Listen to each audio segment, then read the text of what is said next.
All right, we are live. Thank you for joining us today.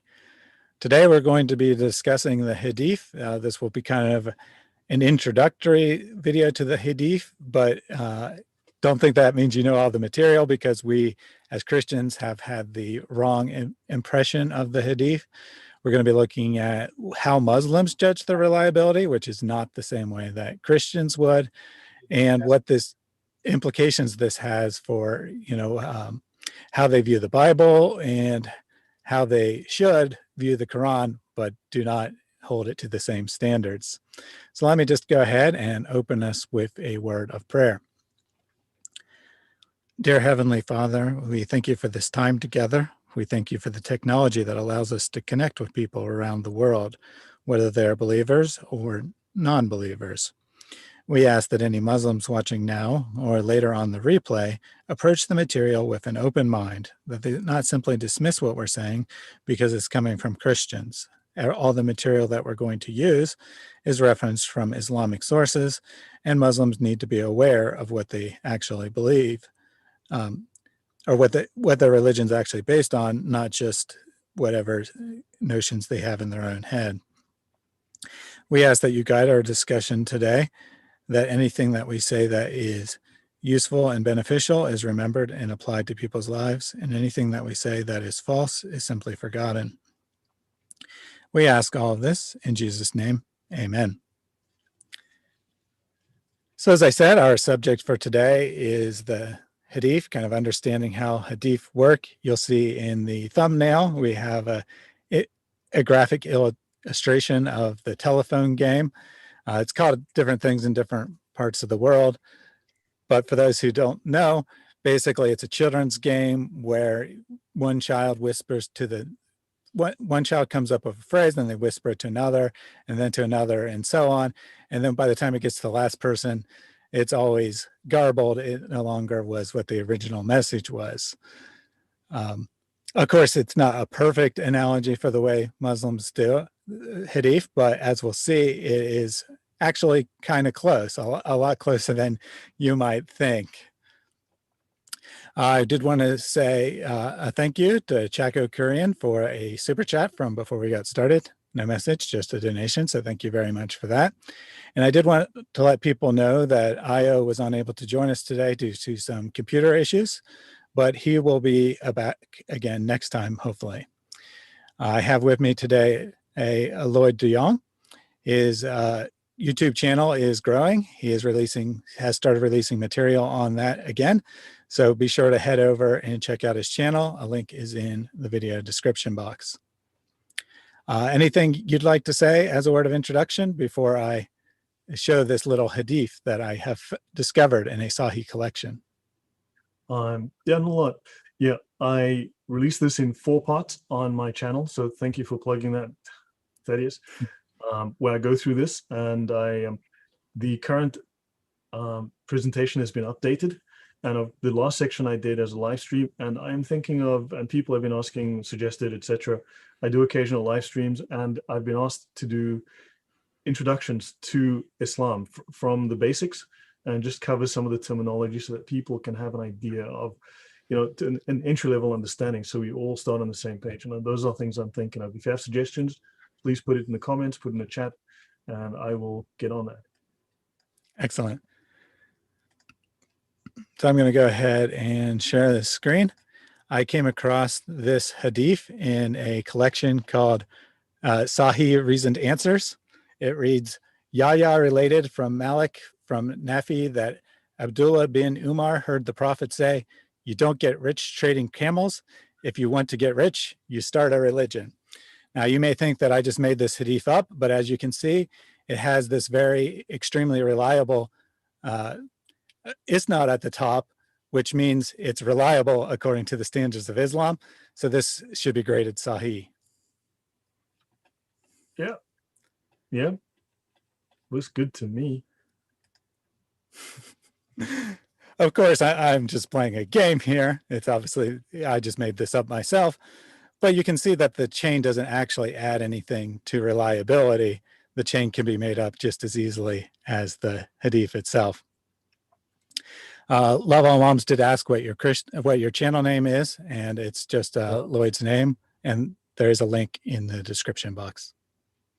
Yeah, I will drop it in the comment in the chat now as well.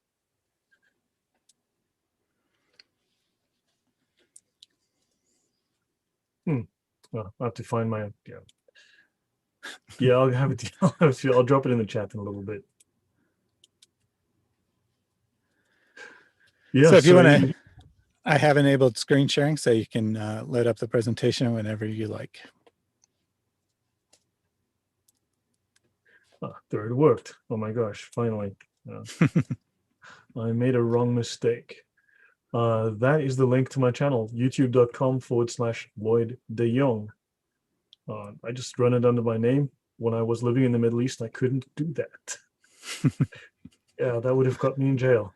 Yeah, so let me start sharing. This would be here, and I share screen 2. And here we go.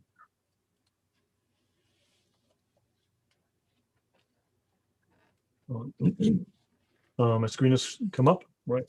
Okay, yes. So as usual, I have about 4,000 slides, so we're going to be here for a week. I hope you guys have a packed lunch. Right. Okay. Right. So we're going to be talking about the religion of broken telephone, the religion of hearsay, the religion of he said, she said, the telephone game religion. And yeah, so hopefully this will take you guys through the understanding of Hadith that is not the common standard narrative on Hadith, and give you guys the tools you need to really ask the right questions. And just as with Yasir Qadhi, we can now start to ask questions that will go back to these scholars and make their lives very uncomfortable, because Muslims need to know these things as well.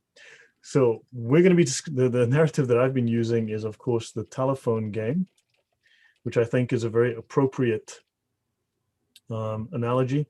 And notice this is quite literally how hadiths are spread and how they are authenticated. This, what you see here, is quite literally what makes hadiths authentic.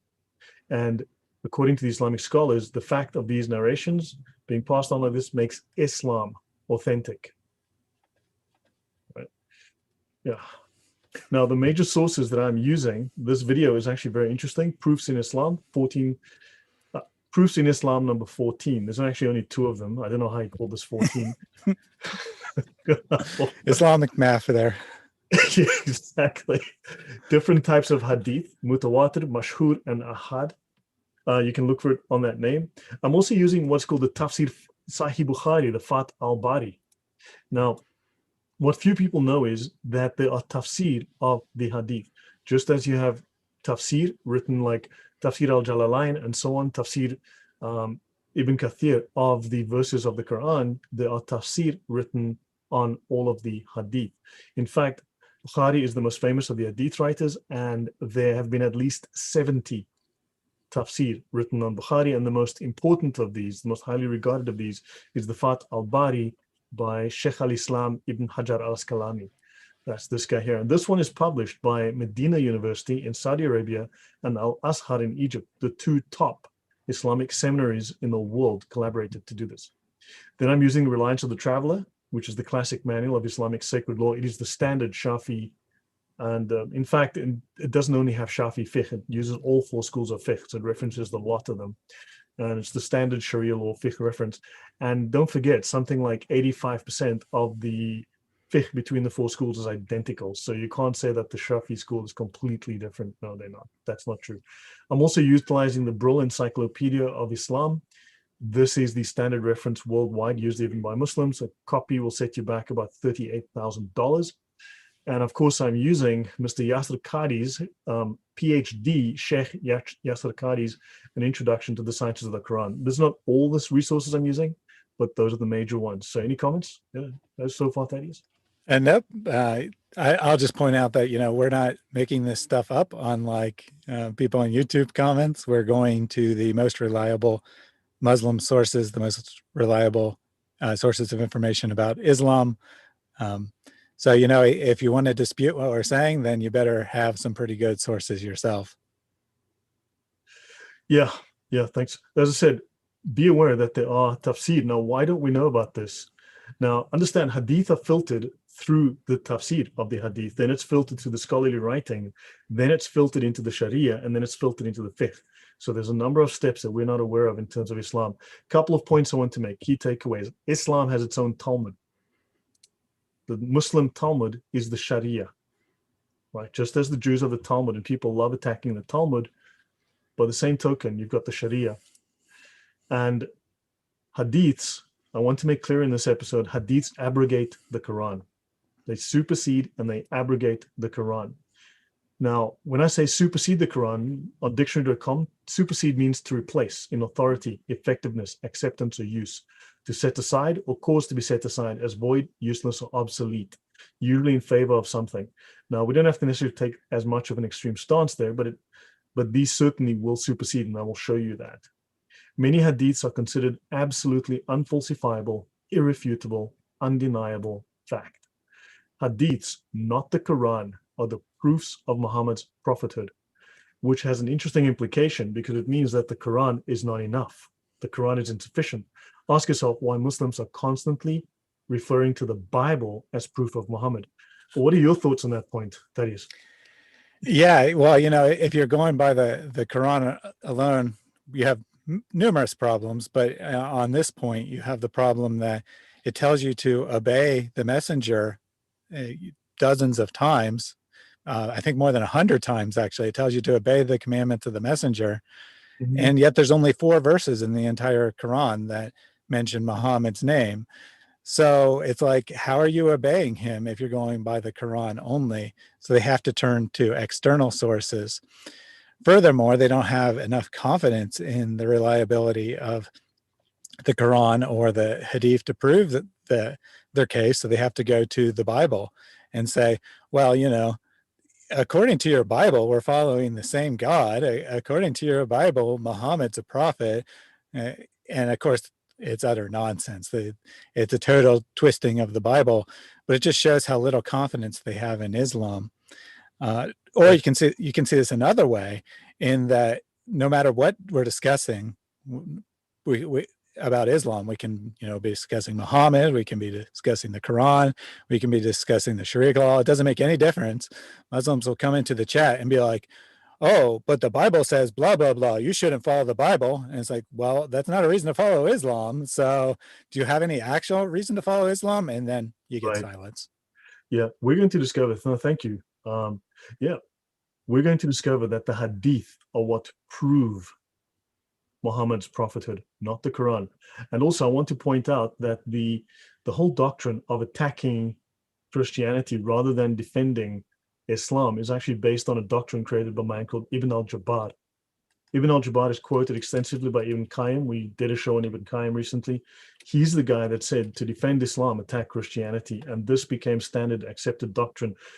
He's quoted extensively by Ibn Kathir as well. And this became the accepted method of defending Islam, not to assert Islam's truth, but to try to destroy the Bible and destroy Christianity.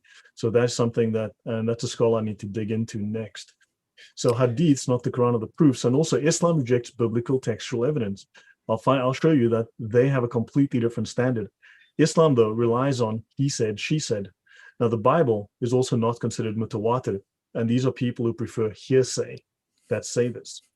And Islam rejects Western standards and criteria of proof, hence they say the Bible is corrupted. Islam's word of mouth method is apparently superior in their view.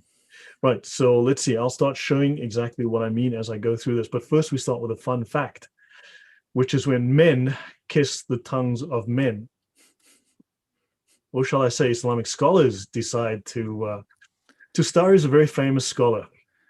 And he was near to the Islamic scholars of Hadith when he met Abu Dawood. And remember, Abu Dawood is from the Kitab al-Sitta, right? One of the 6 major Hadith collections. He said, oh, Abu Dawood, I want something from you. Abu Dawood said, what is it? Tustari said, on a condition that you say that you will fulfill it if possible. And Abu Dawood replied in the affirmative. Saul said, get out your tongue with which you narrated the hadiths of the Prophet so that I may kiss your tongue. So Abu Dawood accepted and Tustari kissed his tongue. Hashtag no homo. This is great because, he's like, I know you'll say no if you do what I want. So just agree to it first. I'm like, this is not serious. That these guys on this is actually quoted in plenty of places. Here's a couple of references here. You can look these up. I think they deliberately don't give us the exact place in Tustari's in his in his tafsir. He wrote a very famous tafsir. So he actually has the tafsir to study, and he wrote a number of interesting things. For instance, the whole concept of saying Subhanallah or Inshallah, that idea that as a formal doctrine and practice in Islam actually comes from Tustari.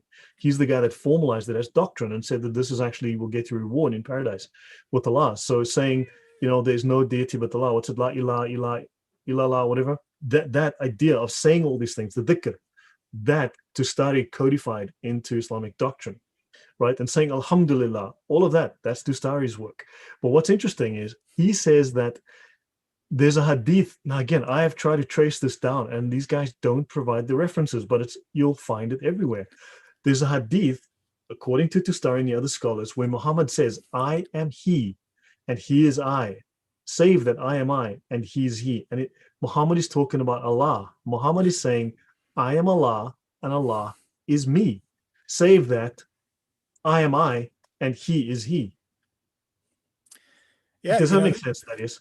well, it sounds a lot like the Christian concept of God. God is multi-personal. So apparently we have the benignity of Islam, Allah and Muhammad, one in one sense and two in another. Yeah, so look it up. I mean, seriously, look it up. You're going to find it. And if you can find the actual reference, the page it's on, the book it's in, man, I'd love to. But this is all over the Islamic writings. But they don't they don't want us to find it, I'm guessing.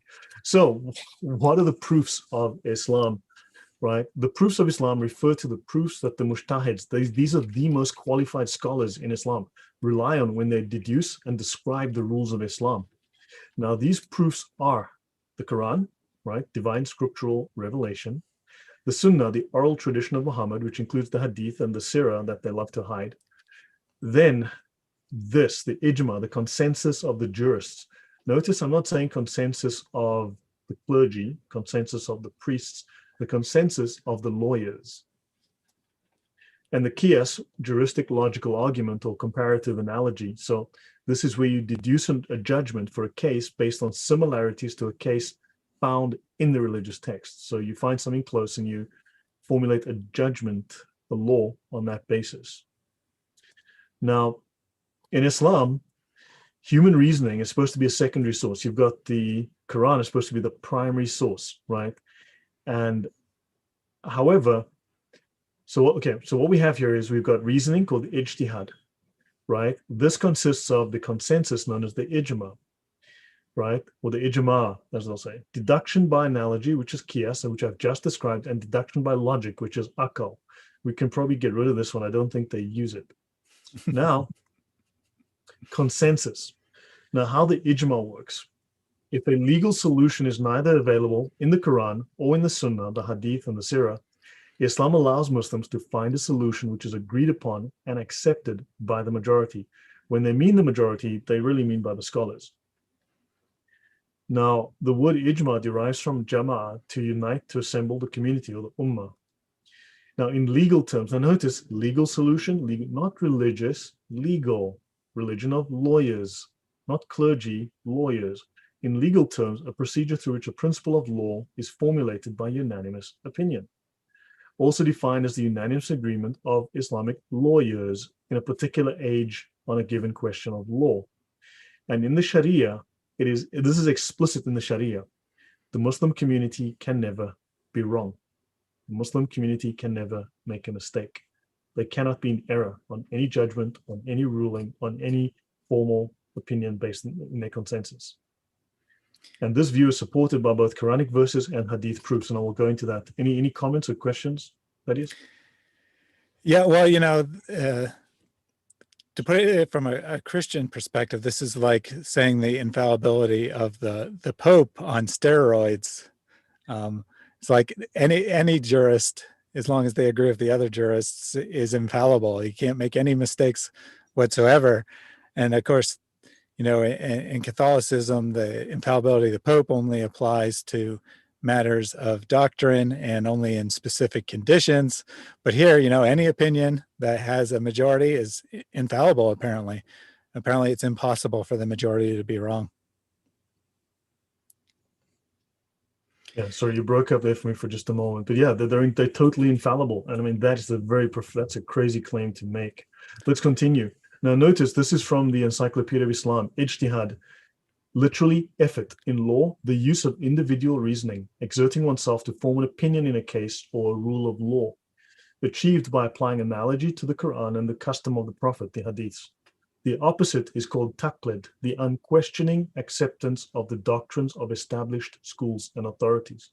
What they want is for the lay Muslim to practice taqlid, and ijtihad has already been performed, so current scholars just apply the rulings. They don't make up new ones. Or rarely do they need to these days. Right, any questions from you? Any thoughts from you, Thaddeus? Oh, we have a good comment here from Chaco. He says, Islamic law is all about straining gnats and swallowing camels. They're all about the details and missing the real important matters. Right. Now, the ijma in law, it is the third, and in practice, the most important of the sources of legal knowledge. You'll find this commonly referenced. Ijma is actually, which is the consensus of the scholars. In other words, the scholars have hijacked Islam. The scholars are the ruling authority of Islam. They reign supreme over anything that exists within Islam. So it is the unanimous agreement of the community on a regulation imposed by Allah. Technically, it is the unanimous doctrine and opinion of the recognized religious authorities at any given time. At any given time. And that we find in the Brill Encyclopedia of Islam. So understand, in practice, it is the most important of the sources of legal knowledge, the consensus. This we find in their writings, and we're going to be going through some of that. Brief word on the consensus. So indeed, Allah will not gather my ummah, or he said, Muhammad's ummah upon deviation, and Allah's hand is over the group, and whoever deviates, he deviates to the hellfire. Jamia Tirmidhi. So let's see how the Sharia deals with this. Allah's hand is over the group. Just as a side note, this is also, because of that hadith, this is where the scholars go, now, does Allah have only one hand? No, he's got two. Because his hand. So understand, or does he have one large hand? Seriously, the questions these guys ask you. Anyway, so meaning his protection and preservation of the ummah, signifying that the collectivity of the people of Islam are in Allah's fold. So be also in Allah's shelter in the midst of them, and do not separate yourselves from them. And this is recorded by Tirmidhi, and he says, whoever descends from them departs to hell. And I think this is written specially to Yahya. Now, the meaning is that whoever diverges from the overwhelming majority concerning what is lawful or unlawful, and on which the community does not differ, has slipped off the path of guidance, and this will lead him to hell. The Jami al-Sagir is a treatise on international law in Islam. Now, this goes on to say, in addition to general interest as a formal legal opinion, notice the hadith is a formal legal opinion. It's not an aspect of religion, it's a legal opinion. The following serves to clarify why, other than the 4 Sunni schools of jurisprudence, so any other schools do not play a role in scholarly consensus. There is scholarly consensus on its being unlawful, illegal to follow rulings from schools other than those of the 4 recognized schools of jurisprudence. So when they start giving you doctrine from other schools, and just throw it away, it's not relevant. Now, they speak of establishing reliability. It is quite otherwise with the 4 schools whose imams spent themselves in checking the positions of the schools, explaining what could be rigorously authenticated, okay, as to the position of the person it was attributed to and what could not be authenticated. Their scholars have achieved safety from textual corruption and have been able to discern the genuine from the poorly authenticated. And this tells you exactly the same process is applied to the hadith. Just so the same process was applied to the Quran, and it's a religion of he said, she said, and this is how they verify the religion, and we'll get more into this. Shall I go on, or just pause for a moment, Thaddeus? Let's pause for a moment there. We have a comment from the Thunderous One. He says, the tafsir scholars are employed to clean up this mess. Irony is Muhammad said the first three generations were the purest.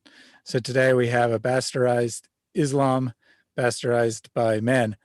And of course, that is true. It's one of many ironies. You got all kinds of hadith that contradict the way Islam's actually done, and of course, the Quran even more so. We have this reliable hadith that says only the first three generations are correct, collected by the sixth generation, and all the hadith are collected by like the sixth generation of Muslims or thereabouts, or eighth generation or 10th. There basically is nothing from the first three generations that still exists today, assuming the truth of the traditional narrative about how Islam was founded. We don't really have any material from these reliable three generations. All we have is this unreliable material. Yeah, precisely so. Yeah, they go on to say in section B7.3 of the Reliance of the Traveler, the proof of the legal authority of scholarly consensus is that just as Allah ordered the believers in the Quran to obey him and his messengers, so too he has ordered them to obey those of authority. That's the ulama among them, saying, "O you who believe, obey Allah and obey the Prophet and those of authority among you." So in other words, these people have now taken on the authority of Muhammad and the authority of Allah after Muhammad left, such that when those of authority in legal expertise, the mujtahids, agree upon a ruling, it is obligatory in the very words of the Quran to follow them and carry out their judgment. These people have taken over Islam. Allah threatens those who oppose the messenger and follows other than the believer's way. And who decides that way? The scholars. Whoever controverts the messenger after guidance has become clear to him and follows other than the believer's way, we shall give him over to what he has turned to and roast him in hell. Quran 4:115. And a second evidentiary aspect is that a ruling agreed upon by all the mujtahids in the Islamic community is in fact the ruling of the community represented by its mujtahids. And the community is divinely protected from error, including in the saying, "My community shall not agree on an error." That's a hadith. Allah is not wont to make my community concur on misguidance. That which the Muslims consider good, Allah considers good. What's interesting about this sentence is not that which Allah considers good, the Muslims consider good. It's the wrong way around. Don't you think that is? Yeah, definitely. That's saying that the Muslims determine what's right and wrong, not God. Yeah, that's really interesting. That It's is really honest though, because that's the way things actually work.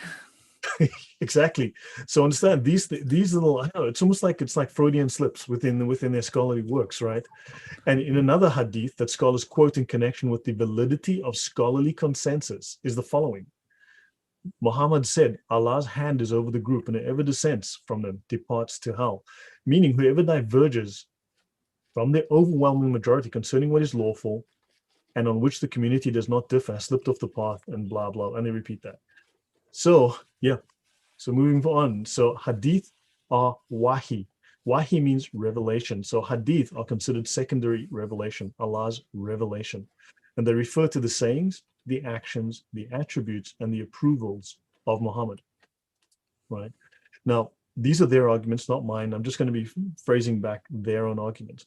Some Muslims claim that one should reject all hadith because they're not as reliable as the Quran and adhere to the Quran alone. But there are issues with that approach as well. However, in the Quran itself, Muslims are ordered to follow the Prophet in approximately 100 verses. Right? There's numerous verses that tell them. And you've just seen from the Sharia, and the Sharia is the final interpretation of the Quran. And we've just seen that they are expected to follow the Prophet and, of course, the successors of the Prophet. It is not acceptable to say that we are ordered to follow the Prophet when they have no way of knowing how to follow him. As Stadia said, Muhammad's only mentioned in 4 verses. Jesus is mentioned in like 89. So is the Quran about Jesus or is the Quran about Muhammad? 4 verses 90, 4 verses 90. I don't know. I'm bad at maths, Thaddeus. How about you? Yeah, a tough one to figure out there. I guess I'll just have to remain a mystery. I guess so. So, of course, we don't know anything about Muhammad from the Quran. So where we find him is in the Hadith and, of course, in the Sirah. It is not acceptable to say that it was an obligation upon the companions to follow the Prophet, but not those that came after. So they're saying, no, look, Anyway, these are their arguments, these are their points. So the word hadith can refer to the sayings and actions of a companion of Muhammad. Generally, it is used in the context of what is attributed to Muhammad. These are his sayings, actions, attributes, approvals, also his disapprovals, and both implicit and explicit, things that he didn't do, things that he didn't allow, things that were not done. So it's not just what he did and didn't do, it's also what's implicit. So those also count. And hadith now generally consists of two parts. We have the sanad, the plural isnad, which is the chain. This is the names of people. So the isnad or the sanad is the names of people. These are the narrators who told the hadith. And you have the matan, the text of what was reportedly said or what reportedly happened. Hold these apart in your mind. These are two separate elements that they will work with. Any questions before I'll pause here?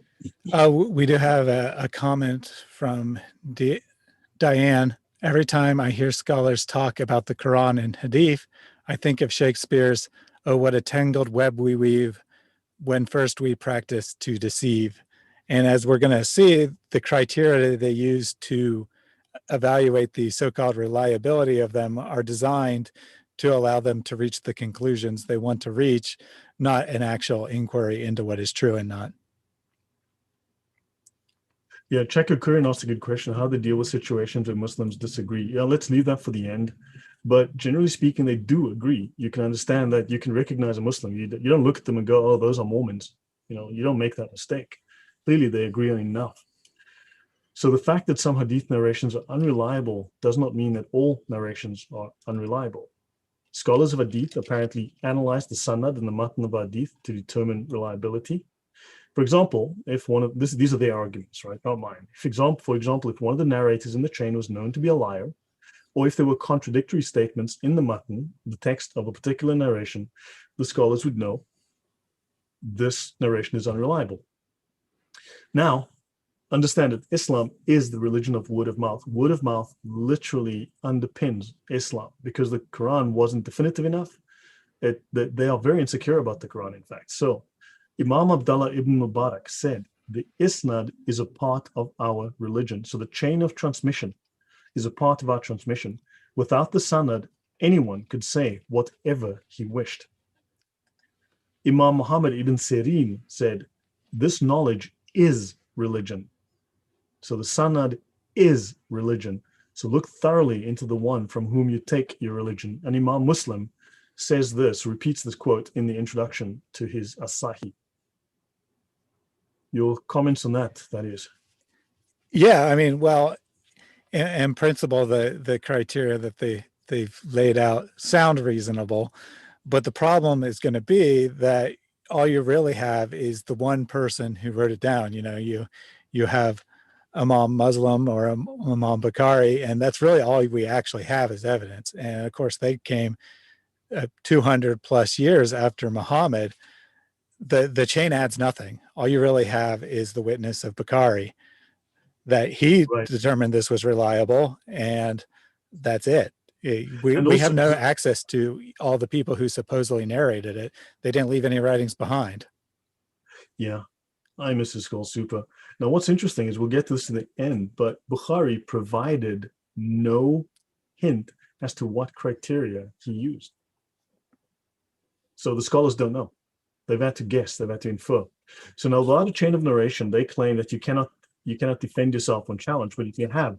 So this chain is proof of authenticity of this story. So this story in the Hadith, this is proof because we know who said it for 200 years.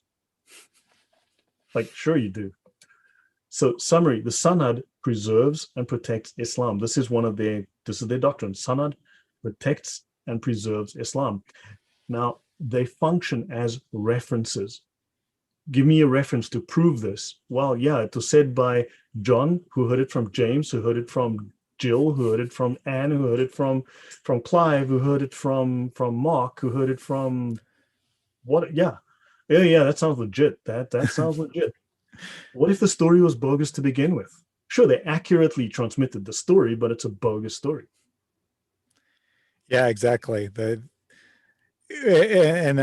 you're just talking to a friend and they said they heard it from someone, you'd probably say, okay, I I know who it's from, but if they said they heard it from someone who heard it from someone else, just that far even, you'd probably be like, yeah, I'm not going to really believe this story. It's too far removed from the original already. And, with the Hadith, you're talking about doing that 8 more times.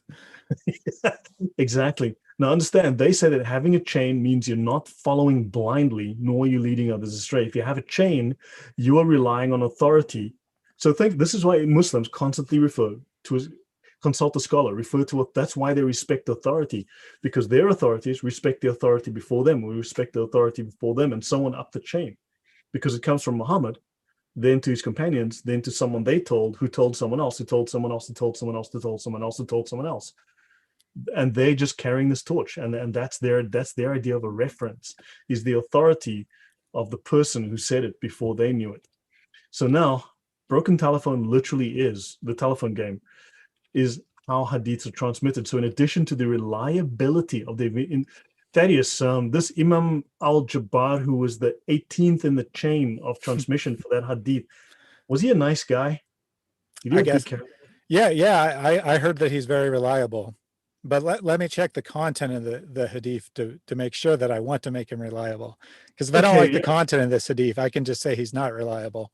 And then Well, I get rid I of it. heard he helped little old ladies across the street, so that makes this hadith sahih. Oh, okay. I'll take your word for it. I mean, word of mouth is always better than actual evidence, right?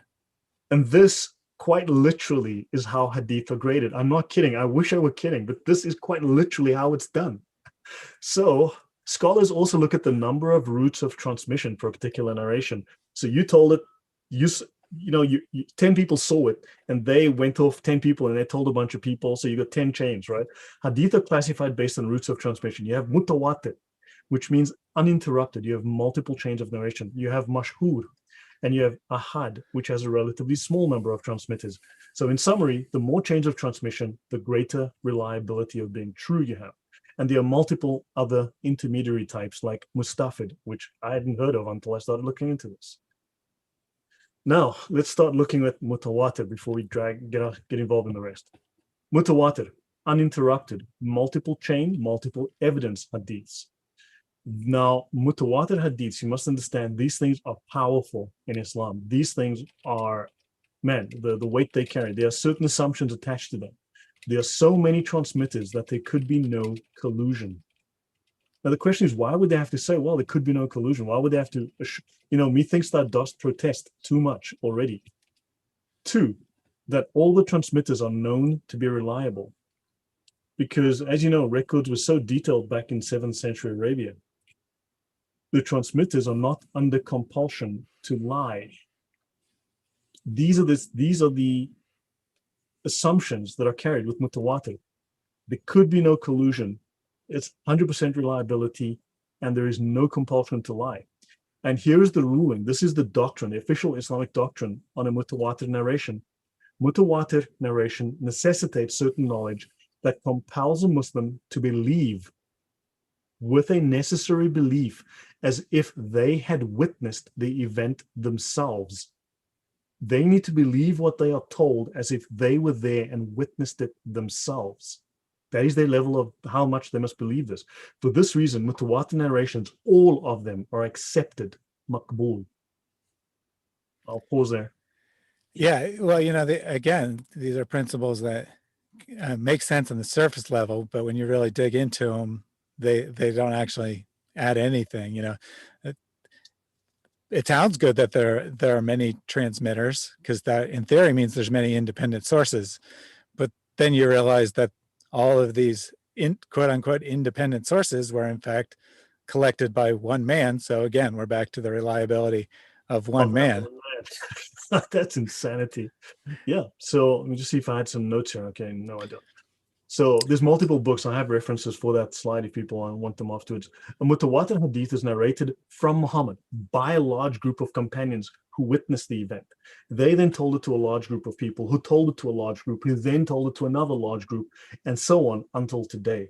That is how mutawatir is graded, from Muhammad to a bunch of people who knew him to, blah, blah, blah. So by this reasoning, then this number of people would not make a mistake with what they narrated, nor would they collaborate to lie about it. or nor be able to collaborate, to lie about it. So now let's give you an example of a mutawatir hadith. Bukhari, volume 5, book 59, hadith 473, the water miracle of the Prophet in Al-Hudaybiyah near Mecca. And remember, this hadith is rock solid fact. It is not conjecture. It is 100% true. There is no denying it. Narrated Salim, Jabir said, on the day of Al-Hudaybiyah, the people felt thirsty and Allah's messenger had a utensil. He had like a cup or a small bowl. He performed ablution from it. The typo was in the original. And then the people came towards him. Allah's apostle said, what is wrong with you? The people said, oh Allah's messenger, we haven't got water to perform ablution with or to drink except what you have in your cup or bowl. So the Prophet put his hand in the utensil and the water started spouting out between his fingers like springs. So we drank and we performed ablution. In some narrations, this cup is too small for him to spread his hands. So he has to put his fingers together to put it in the cup. I said to Jabir, what was your number on that day? He replied, even if we had been 100,000, that water would have been sufficient for us. Anyhow, we were 1,500. 1,500 people basically took a shower from a cup. Yeah. I mean, that sounds pretty miraculous, but you said this was completely reliable. But I have a problem because the Quran says that Muhammad never worked any miracles. So are you telling me that the Quran is not reliable? Are you calling Allah a liar? Dude, so yeah, understand the scholars, the hadith basically trample all over the Quran. I've been saying this for a while. I mean, I've been blunt about it. I've been saying it for a while, and I'm trying to say it nicely now so it sounds more scholarly, but but yeah, hopefully that will start to become clear. So let's look at this mutawatir hadith, the water miracle of the Prophet. Now, the grade of mutawatir means that this hadith is definitively confirmed. There is no doubt. It cannot be false. It cannot be a lie, and it cannot be incorrect. I'll leave you, please post your comments. What do you think? What do you guys think?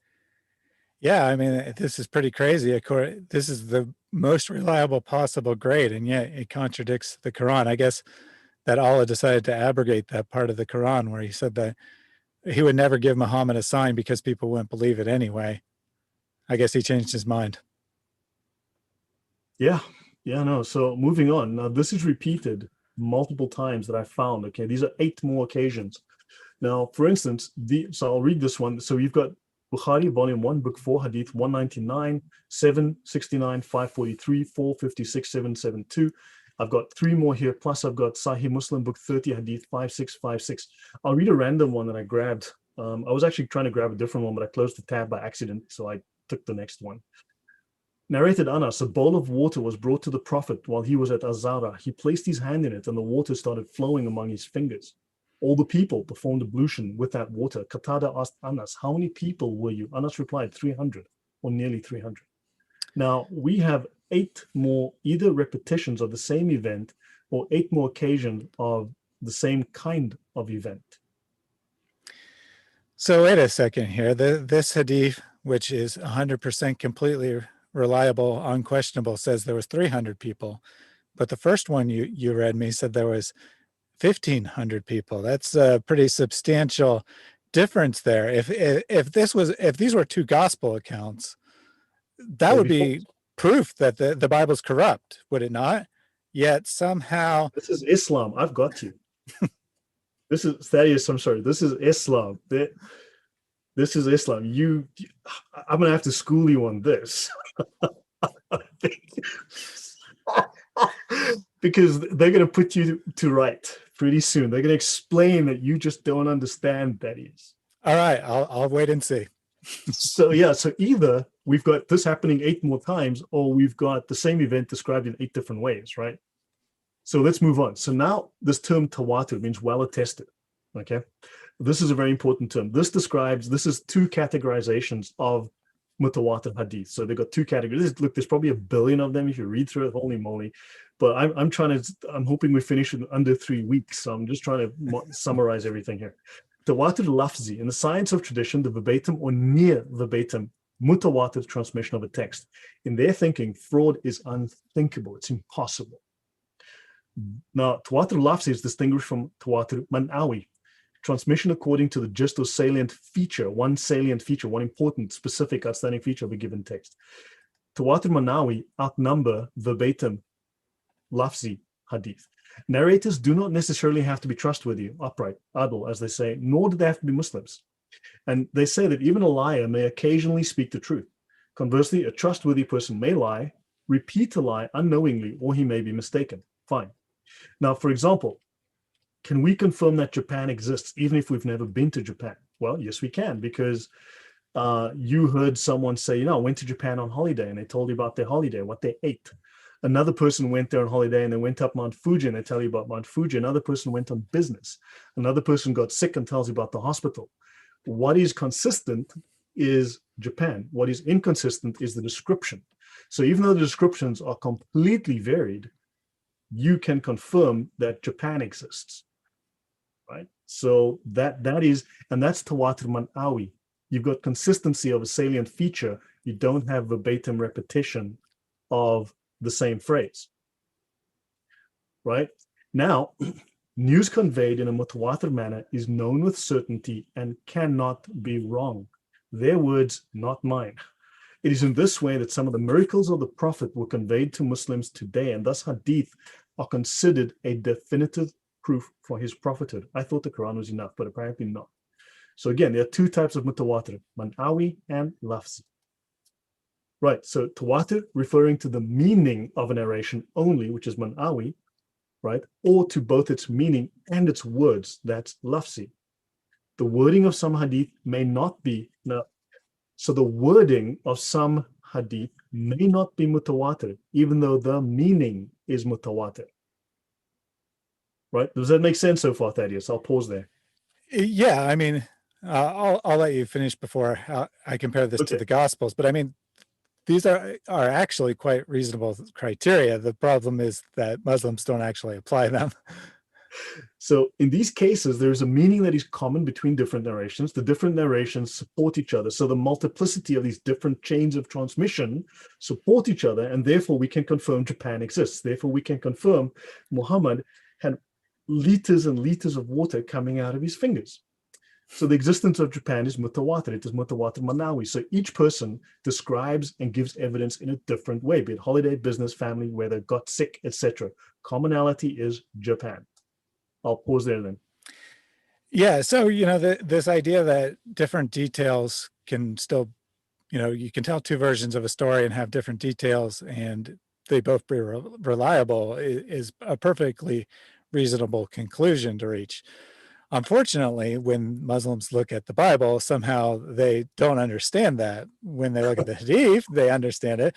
When they look at the Bible and they see that one resurrection account has two angels at the tomb and one just says an angel, they're like, oh, that's a contradiction. You can't have two angels and one angel at the same time. This can you have 300 people and 1,500 people at the same time? Right, and of course, it's much more natural just to say there was an angel there, and not when there was many, than to say there was 300 when there was actually 1,500. So different details can actually show that there are multiple different sources. Now, in the case of the Hadith, a careful investigation would show that's not really the case, that they obviously derive from one another, and people just misremembered details. But when you have differing details, that at least gives you the opportunity to investigate the reliability of something. Yeah, so understand they don't apply their own criteria to the Bible, but we'll get to how they throw the Bible under the bus. So basically, so just to repeat, I'm repeating some of this. I'm trying to really get this through our heads because this refers to the Bible, and this is important. So this lafzi thingy means the words are either identical, almost identical, what they called mutakarib. Now, they may have used that word wrong or whatever. So, for example, if a narration said the one who does such and such will be punished, but another hadith says if someone does such and such, they deserve to be punished. Well, these are close enough. These are almost verbatim. So therefore, they're mutawatir in terms of the words. That's mutawatir lafzi. It's close enough.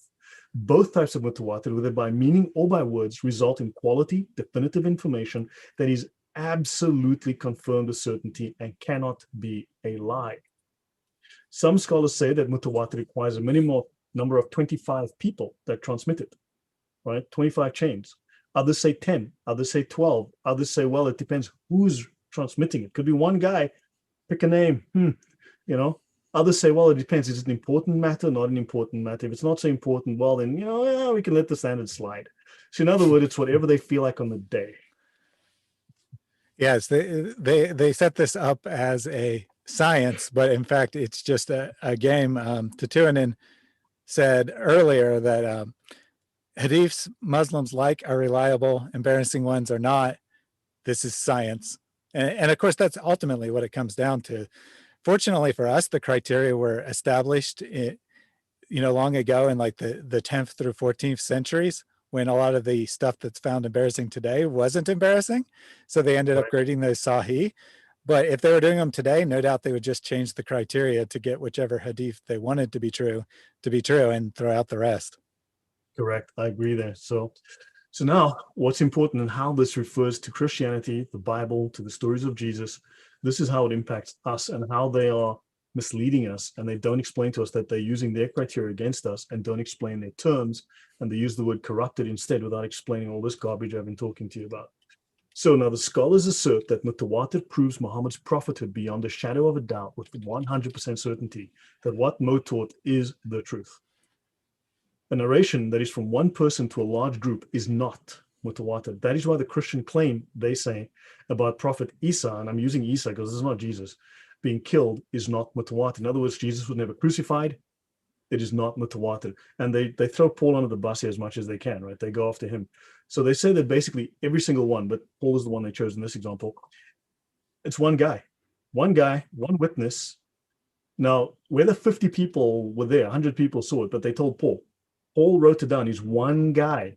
And whether his book was read by 100, then copied and spread to 1,000 and then to 1,000,000, doesn't matter. One guy, not mutawatir. One is too little, right?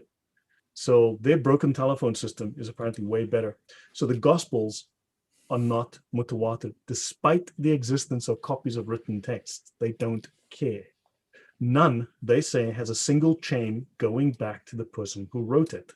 And furthermore, none of those has a chain from the author to Jesus, right? To confirm what is claimed, because they've got Allah to Mo, no, Allah to Jibril, Jibril to Mo, Mo to a bunch of people. But in that case, one doesn't matter. Yeah, I mean, this is just so crazy because it's like, here's the isnad for the Gospel of Matthew. Oh, well, that's not reliable. There's no chain going back to Matthew. He can't write it down himself. You got to pass it through 6 generations orally, then write it down. Then it's reliable. And Matthew doesn't have 12 chains going back to Jesus directly. Yeah, I mean, he just wrote about what he saw himself. I mean, that can't possibly be reliable. We need to pass it around the gossip circle for a couple hundred years. Then we can know it's reliable. Exactly. This is quite honestly, these are their criteria for assessing reliability, and this is why they reject the Bible, right? So they say that Paul didn't know Jesus firsthand, so therefore it's not mutawatir. They don't exactly explicitly say what grade they assign it, but the thing is, it's probably matruk, which is rejected, or it is maudu, fabricated, false. Now here's the thing: if the Bible and the Gospels are false, are fabricated, how are they in the very next breath going, but your Bible proves Muhammad? Yeah, that one I just cannot figure out how anyone could and one mouth say your Bible's unreliable, it contains false information. By the way, your Bible proves that Muhammad's a prophet. What I thought it was false. So if it says Muhammad's a prophet, does that mean he's not a prophet? I don't know. It's Yeah, just this so is weird. exactly. This is insane. So think about it. They've never explained their criteria to us, but by their criteria, the Bible is effectively fabricated, right? Fabricated, completely unreliable. And they'll turn around and say, because we don't know this, but if we can start to talk to them and say, hold on, but according to your own standard, look, they'll lie anyway. They'll lie about everything, but that's fine. We can start to throw a span in their works because now we understand their criteria. So likewise, they claim the Torah of the Jews is not mutawatir. So the first 5 books of the Bible are apparently just unreliable, completely unreliable, made up by one guy. Do they name the guy? No, they don't. So if the numbers in the chain falls below the minimum requirement, the chain is no longer mutawatir. You could have 20 people, which is great. Then you've got two, then you've got two. Matthew's only one guy. Mark's only one guy. Luke's one guy. Less than even two. Bugger that. Not mutawatir. Sorry. Nice try. Throw it out of here.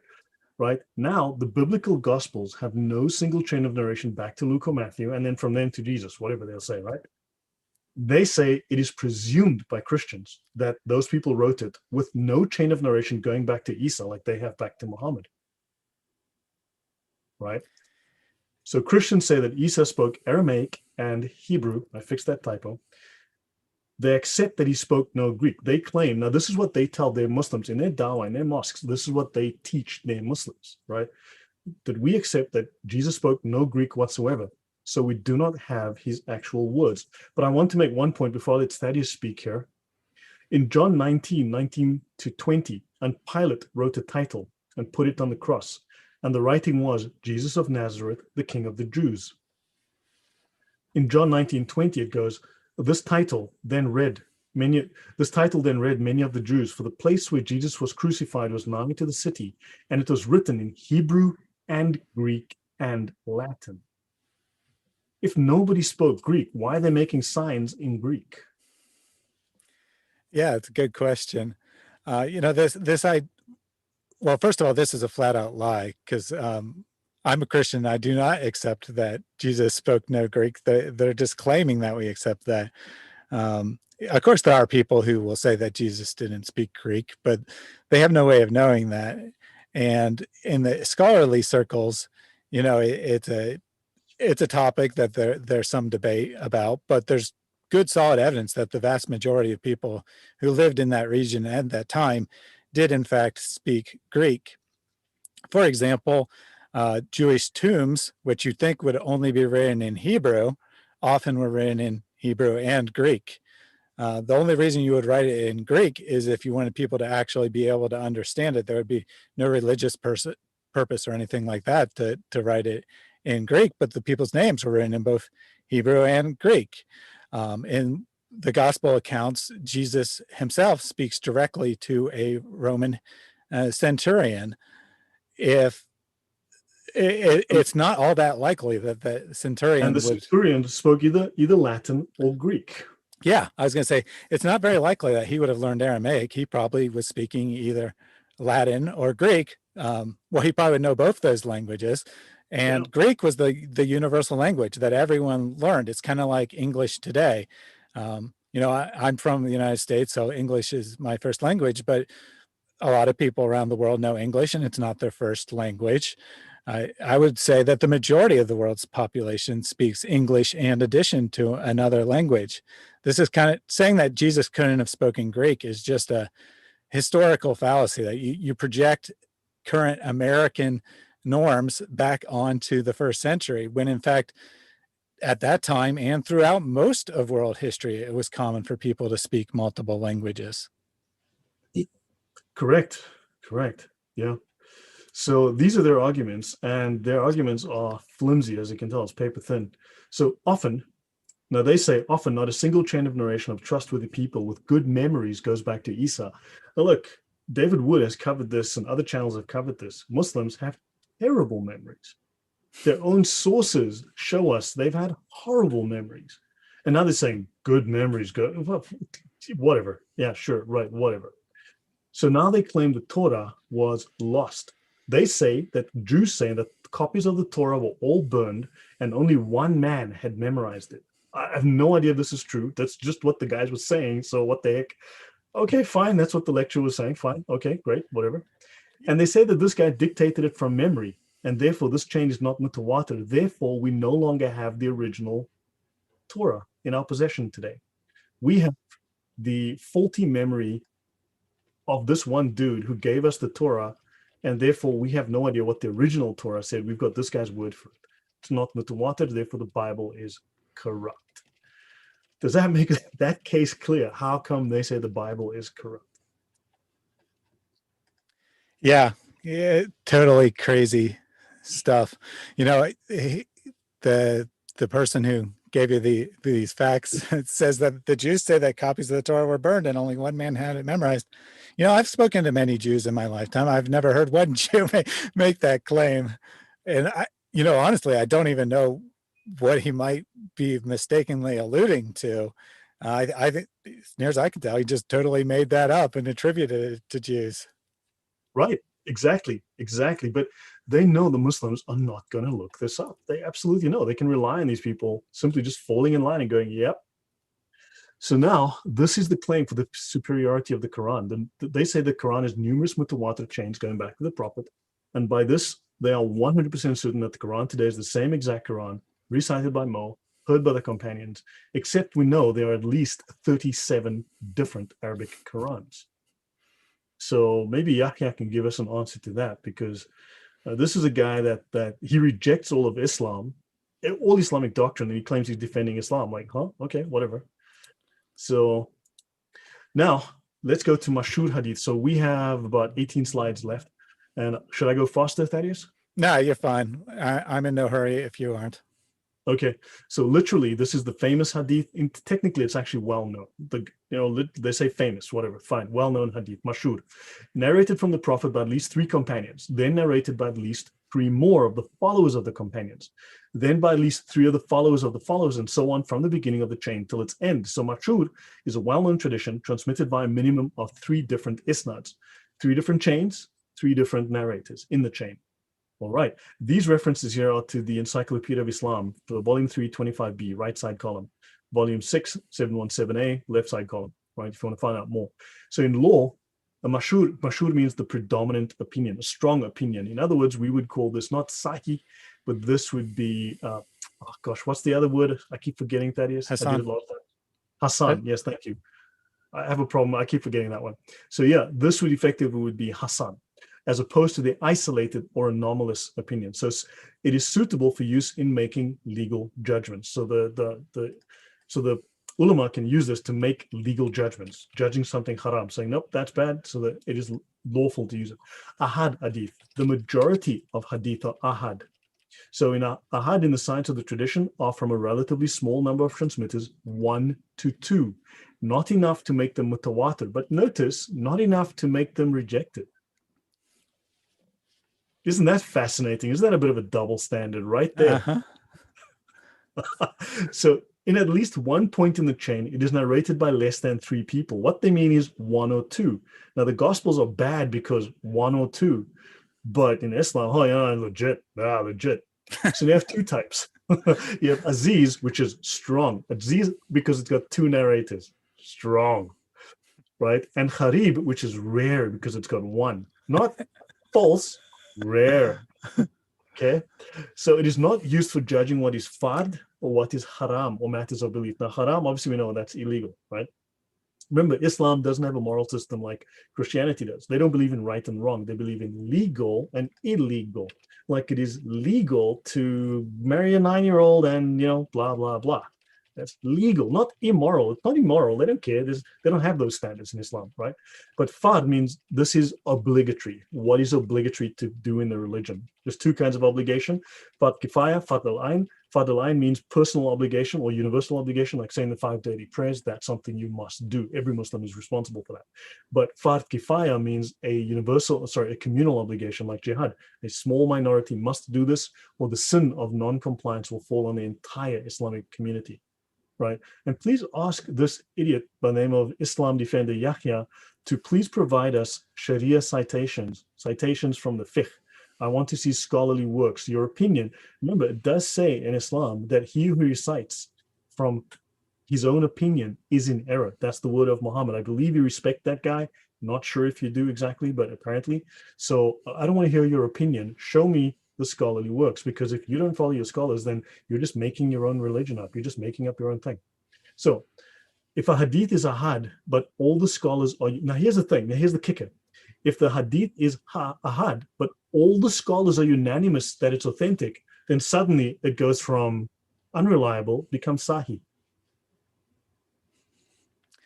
Yeah. Well, the majority of the scholars can't be wrong, right? They're infallible. So who needs a reliable isnad chain after all? This looks legit to me, Thaddeus. I mean, it says here that, it says here that it looks legit. What do you say? Yeah, I agree. So we got a complete consensus. This is a Sahih Hadith now. Yeah, it says the guy who said it, he walked a little old lady across the road. That good character. That's an important criteria that we use when judging these things. Walked a lady across the road twice. Carried her shopping home once. She was 65 and she had bad hands, arthritis. Good man. It's Sahih. I wish I were kidding, but that's actually how it works. So So now we've got a few others. So we have Mustafid, Maudu, Matruk, Matruch, and a bunch of others, right? There's tons of them. Mustafid, an intermediate class between Ahad and Mashur. Enough said. Maudu, fictitious, the worst type of hadith. Matruk, rejected in hadith, a tradition from a single transmitter suspected of falsehood, openly wicked in word or deed, or guilty of carelessness or frequent wrong notions. Bad character. For instance, I'll give you an example of a matruk. I hope Yahya's listening. I will stick around to learn. You're going to learn something now. And I don't want you to I want you to start being honest. Islam's religion of truth. So the age of Khadija, Muhammad's first wife, is commonly reported as 40. This is rejected. This is quite literally considered matruk. The chain of narration in that is considered matruk, rejected in hadith. That is the official, formal, scholarly opinion on that. It is completely false. Her age range goes from anything from 25 to 46. The accepted age in general is 25. The reason is she gave Muhammad 6 children. How does a 6th or 7th century woman have children when she's 50? We can barely do that today. So the fact is, unless it was a miracle, of course, they'll just say, it was a miracle. Okay, whatever. But the fact is that they say, no, it's matruk. It is rejected. There are numerous narrations about Muhammad that are considered matruk. But yet they've become famous, they've become common, they've become the accepted narrative, even though they are considered to be a lie. Your thoughts, Thaddeus? Yeah, it's very interesting that, we went through all these rules, but what we're really seeing in the end is it's just the opinion of the scholars. That's all that really matters. Yeah, and if they like something, it's like, it's legit, whatever. Yep. Tatiana did say that your volume is slightly lower than mine. I should have asked that at the beginning. I forgot to say something. I'm using a different microphone setup than I usually do. So I should have asked people if the volumes were okay. Let me just adjust. Okay. I'm just going into my settings.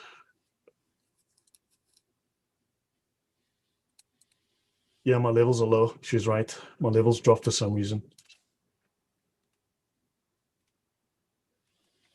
All right. Hopefully that will fix that. Okay. If not, you can. Yeah, my levels were low. She's right. You're a lot louder now, even for me. So.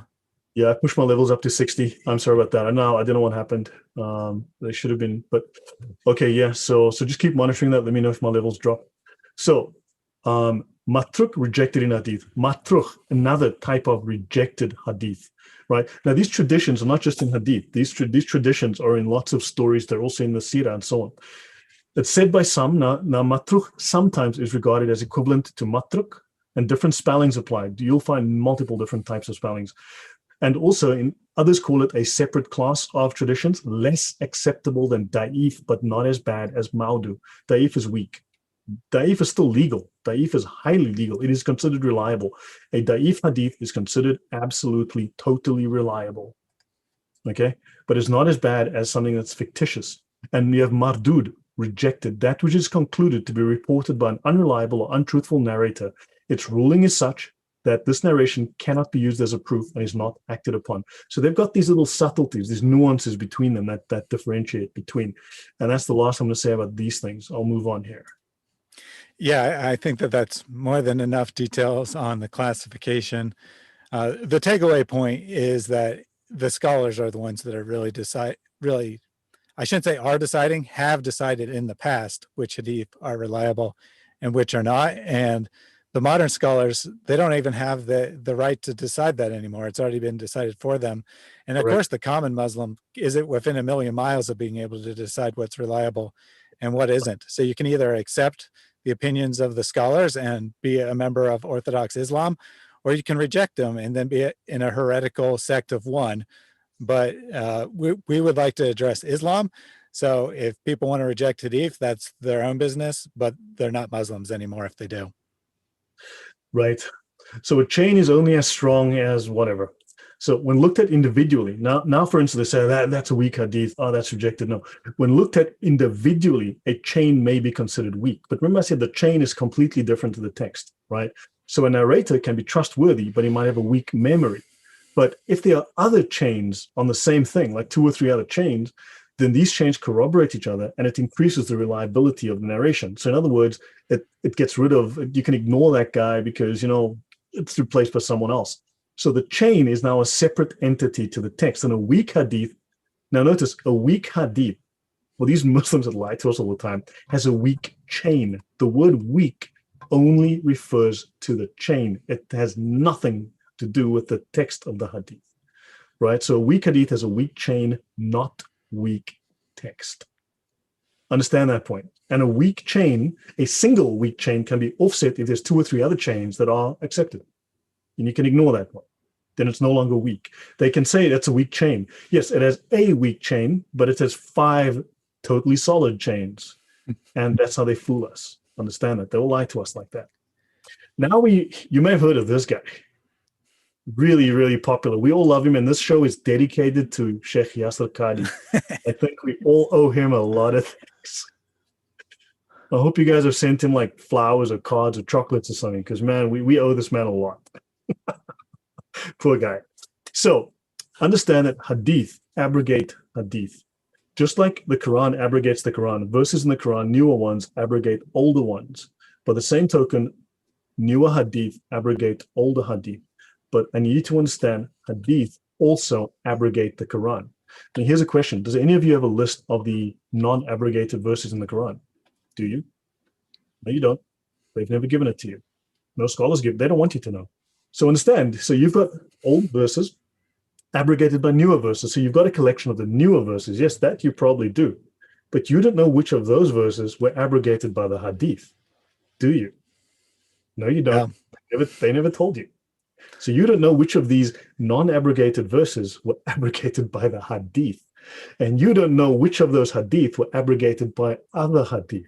Do you? No, you don't. That's the scholars know. That's their little secret. And that's how they lie to us and fool us. So this is an introduction to the sciences. But before you go to the material from Qadi, there's a couple comments from the chat I wanted to address. First from Wooter, super chat. So thank you very much for that. That's Yeah, Hillslide said, this is really helpful stream because the common Muslims abuse the classification so much. They play with the class like Momo played with Aisha. It's ridiculous. Thank you for the feedback like that. It's really hard for us to tell which presentations are more helpful. So feedback by that really helps us a lot. And the reference to Aisha, it was great there. And then lastly, from NN was, the Quran is an opaque revelation.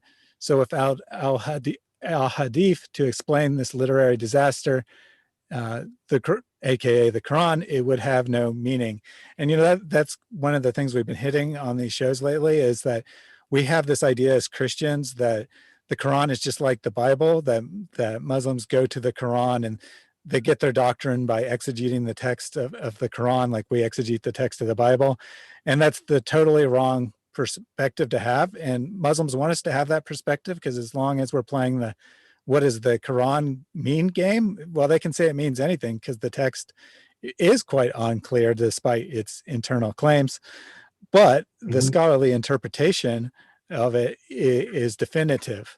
It's the common Muslim is not allowed to interpret the Quran for themselves. They have to listen to their teachers, hear what they say, memorize it, regurgitate it, and obey. And that's the extent of learning in Islam. Yeah.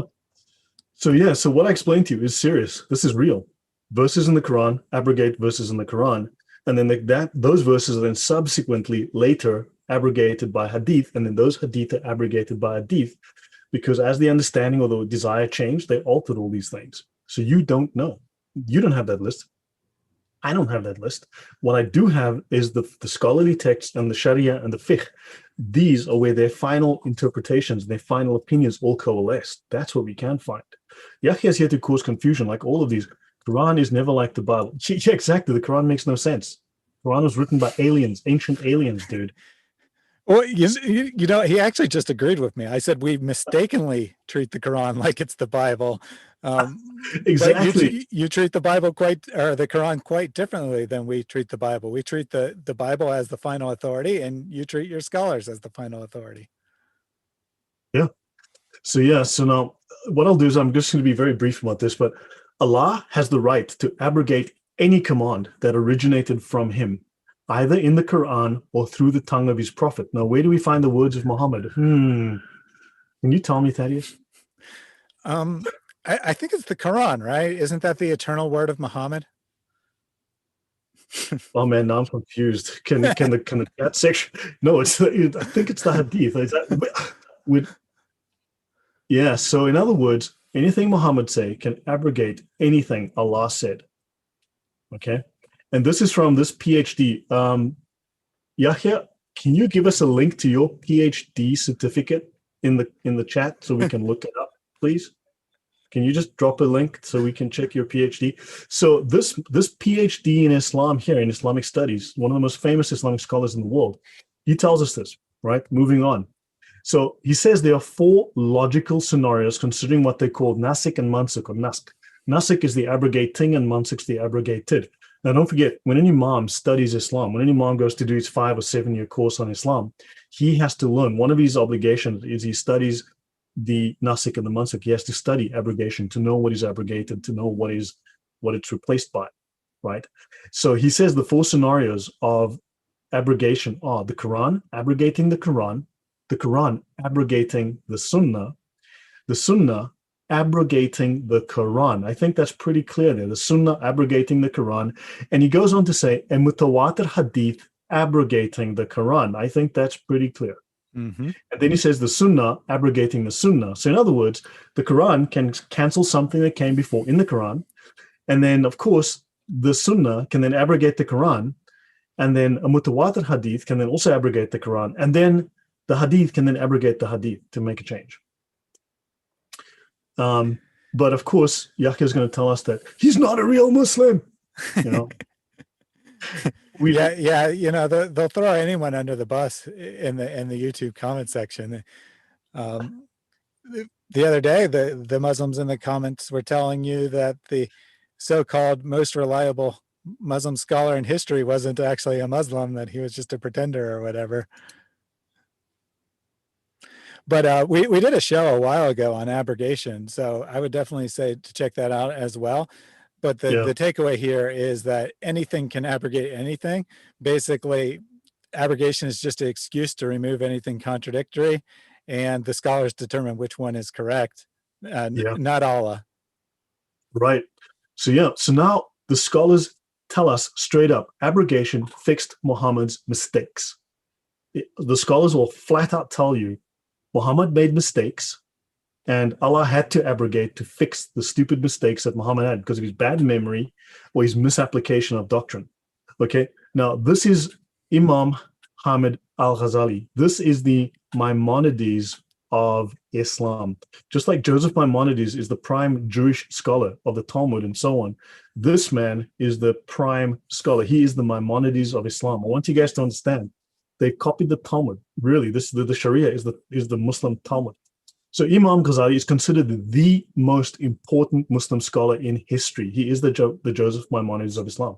He's unanimously accepted as a Hijri Mujaddid or centennial renovator of religion. The theory goes, every 100 years, a great scholar will be born who will refresh the faith, who will inspire people and renew the faith. His works were so highly acclaimed by his contemporaries that he's the only Muslim to be called Hujjat al-Islam, meaning Islam's foremost authority.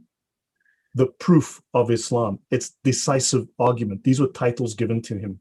The decisive argument of Islam. He proved Islam. He made this is the man that finally put the crowning cap on Islam. And he lived in what, 10th, 11th century? So that's like a week or two after Muhammad died, that is? Yeah, something like that. the 5th century after the Hajj is the same as the 5 years after, right? Dude, I come from Africa, man. I had a terrible education. I struggle with these things. Yeah, so anyway, this guy came like 500 years after Muhammad, right? So this man is serious. This man is solid. He's the finest scholar Islam ever produced. There are 28 what they call Sheikh al-Islam, okay, the top scholars of Islam, but this man sits above them. So he's a Mujaddid, renew of the faith, who come blah, blah, blah. And he refuted the philosophy of Ibn Sina. So in other words, Ghazali basically proved that Islamic ethics is superior to Aristotelian ethics, and he rejected Aristotelian ethics and logic. And he said that they are compatible. So Western ethics and logic are incompatible with Islamic ethics and reasoning. This is his claim to fame. Besides, he wrote the most famous Islamic book after the Quran, the Ihya Ulum al-Din. This is the most famous Islamic text, the most read Islamic text after the Quran. Okay. So remember when I spoke of last week with the 5 different stages, like you have to revile people, then you have to beat them and then break things, and that comes out of his spiritual work. Okay, that idea from the Sharia comes out of his work. Now, he says here, he wrote in his book, Deliverance from Error, the prophets and religious leaders referred men to exercise of personal judgment, despite their knowledge that men might make mistakes. And the apostle of Allah even said, I judge by external, but God undertakes to judge the hearts of men. This means that Allah, basically, Muhammad said the prophets had no way to be safe from error in making judgments. So how then can anyone else, including me as Muhammad, aspire to be free from error? So Al-Ghazali explained that the Prophet Muhammad was not free from error. And he explained these matters in details, that the prophets make errors in judgment, including Muhammad. Okay, this is what's written in Ghazali's work, and this is the top scholar that Islam ever produced. Now, this book here, what's interesting? So, Dr. Saeed Ramadan Al-Bouti, are you a doctor? Are you Yahya, what's your qualification? So anyway, what he says is, okay, that, sorry, somehow my notes got mixed up here, but he says, if it was possible for the Prophet to engage in judgment, then it follows it was possible for Muhammad's judgment to either be correct or incorrect. However, in those cases where Muhammad's judgment was incorrect, the error would not be allowed to remain. Rather, a Quranic verse would inevitably be revealed to him in order to correct Muhammad's mistaken judgment. If no such verse was revealed following the judgment, this indicated that Muhammad, his judgment, had been correct, being in accordance with the truth as known by Allah.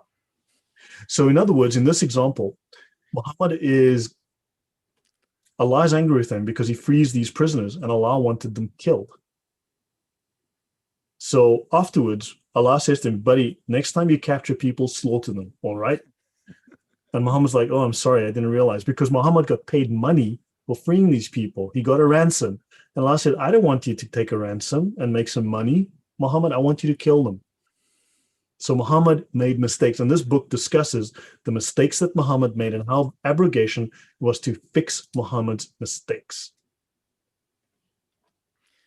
Yeah, we have the top scholar in Islamic history here saying that Muhammad could make mistakes. But earlier we learned that the consensus of the scholars can never be mistaken. So it seems that the consensus of the scholars is the highest authority, not Muhammad. I've been saying that for a long time. But then if you read the Sharia, Muhammad can never be in error. Okay, whatever. But the scholars are saying that in the Sharia, whatever. So back to the Sharia, seeking knowledge is an obligation upon every Muslim. So we'll be winding down now, ending up. So the meaning of this hadith, though the hadith itself is not well authenticated, in other words, being weak, it is true. The Sharia happily cites weak hadith. If it's in the Sharia, why can't we use them? I would assume, since you don't like weak hadith and no Muslim does apparently, could you please get to Al-Azhar and Saudi Arabia and just tell them, guys, weak hadith in the Sharia, that's wrong. We're letting you know because we know you guys are the true scholars, right? So now moving on. So having discussed lies and forgeries, we must strictly distinguish them from the hadith category called not well authenticated. Da'if, literally meaning weak. But the scholars use the term not well authenticated, so termed because of such factors as having a channel of transmission containing a narrator whose memory was poor, one who was unreliable, unidentified by name, or other reasons. Such hadiths legally differ from forgeries in the permissibility of ascribing them to Muhammad. A weak hadith can legally be associated with Muhammad, and you can derive legal judgment from it. You can create laws from it. If it is weak, how is it you can use it to make law? Good question. Yahya came up with a brilliant argument. He said that Muhammad is applying biblical teaching. Correct me if I'm wrong, but didn't we talk about earlier how Muslims have to borrow from the Bible because they have no confidence in the reliability of their own scriptures? Correct. And then not only that, the Bible is Maudu. You're like, well, if not Maudu, it's Matruk. It's rejected. So this, come on, dude. Like, seriously, it makes sense. Makes sense. Yeah, please. Yeah. So anyway, moving on. Yeah, it just makes no sense, Thaddeus. It makes absolutely no sense. Now, this is, again, the reliance of the traveler, right? Discussing weak hadith section W48.0, W48.0 from P9.5. Weak or da'if. Weak cannot simply be equated with false. We see that in the Sharia, right? Because it is possible to derive legal information from a weak hadith. Scholars do not reject them. So the fact that it's weak is not used as a simplistic expedient to eliminate these things because there is legal information connected with weak hadith. So these things carry the force of law. They are that important. So weak hadith are as valid as sahih hadith. Yeah, this is great. This quote here is great. That don't use this as a simplistic expedient to eliminate weak hadith, which is exactly how it's always applied in YouTube comments, as a simplistic expedient to remove a hadith that's probably actually qualified as sahih, but the person who is talking doesn't like. Exactly. So understand that they're not consistent with the use of their things, and they don't want us to know this nonsense. So multiple means of transmission, section W48.2. When one and the same piece of information reaches us through several completely different channels, each one may or may not be trustworthy, even if it's not trustworthy, but it comes through multiple channels, the logical probability of the information's falsity is much reduced. If we receive the very same piece of information from 10 such channels, the possibility of its falsehood does not even come to mind. In other words, it's legit. Yes. Chaco summarized it perfectly. He says, this seems like circular reasoning here. And of course, that is what it is. No, Yahya, the Bible is not acceptable. He says the Bible is acceptable. It's revelation. Blah. No, according to your scholars, the Bible is not acceptable. Right? So well, yeah, well, and then he said that it was messed up with insertions, etc. But how does he know the lines of that he thinks are about Muhammad aren't the insertions? Notice he's not giving us a single. He has never, ever, has he ever given me a single scholarly citation? Not one. Give me the name of the book, the name of the scholar, the page, the chapter. Give me a reference, a scholarly reference that shows what the doctrine of Islam is from its top scholars. Which school of fiqh do you belong to? Yahya, tell me, which school of fiqh? There are 4 that are recognized, that are legal. The rest are outlawed. The rest are illegal. Tell me the name of the school you belong to. I will tell you who your scholars are, which Sharia manuals they use, which fiqh manuals they use, and then you can give me citations out of those manuals. So which school of fiqh do you belong to? Put it in the chat. Love to know, and I'll help you. You're slow, but I'm not speaking too fast for you, am I?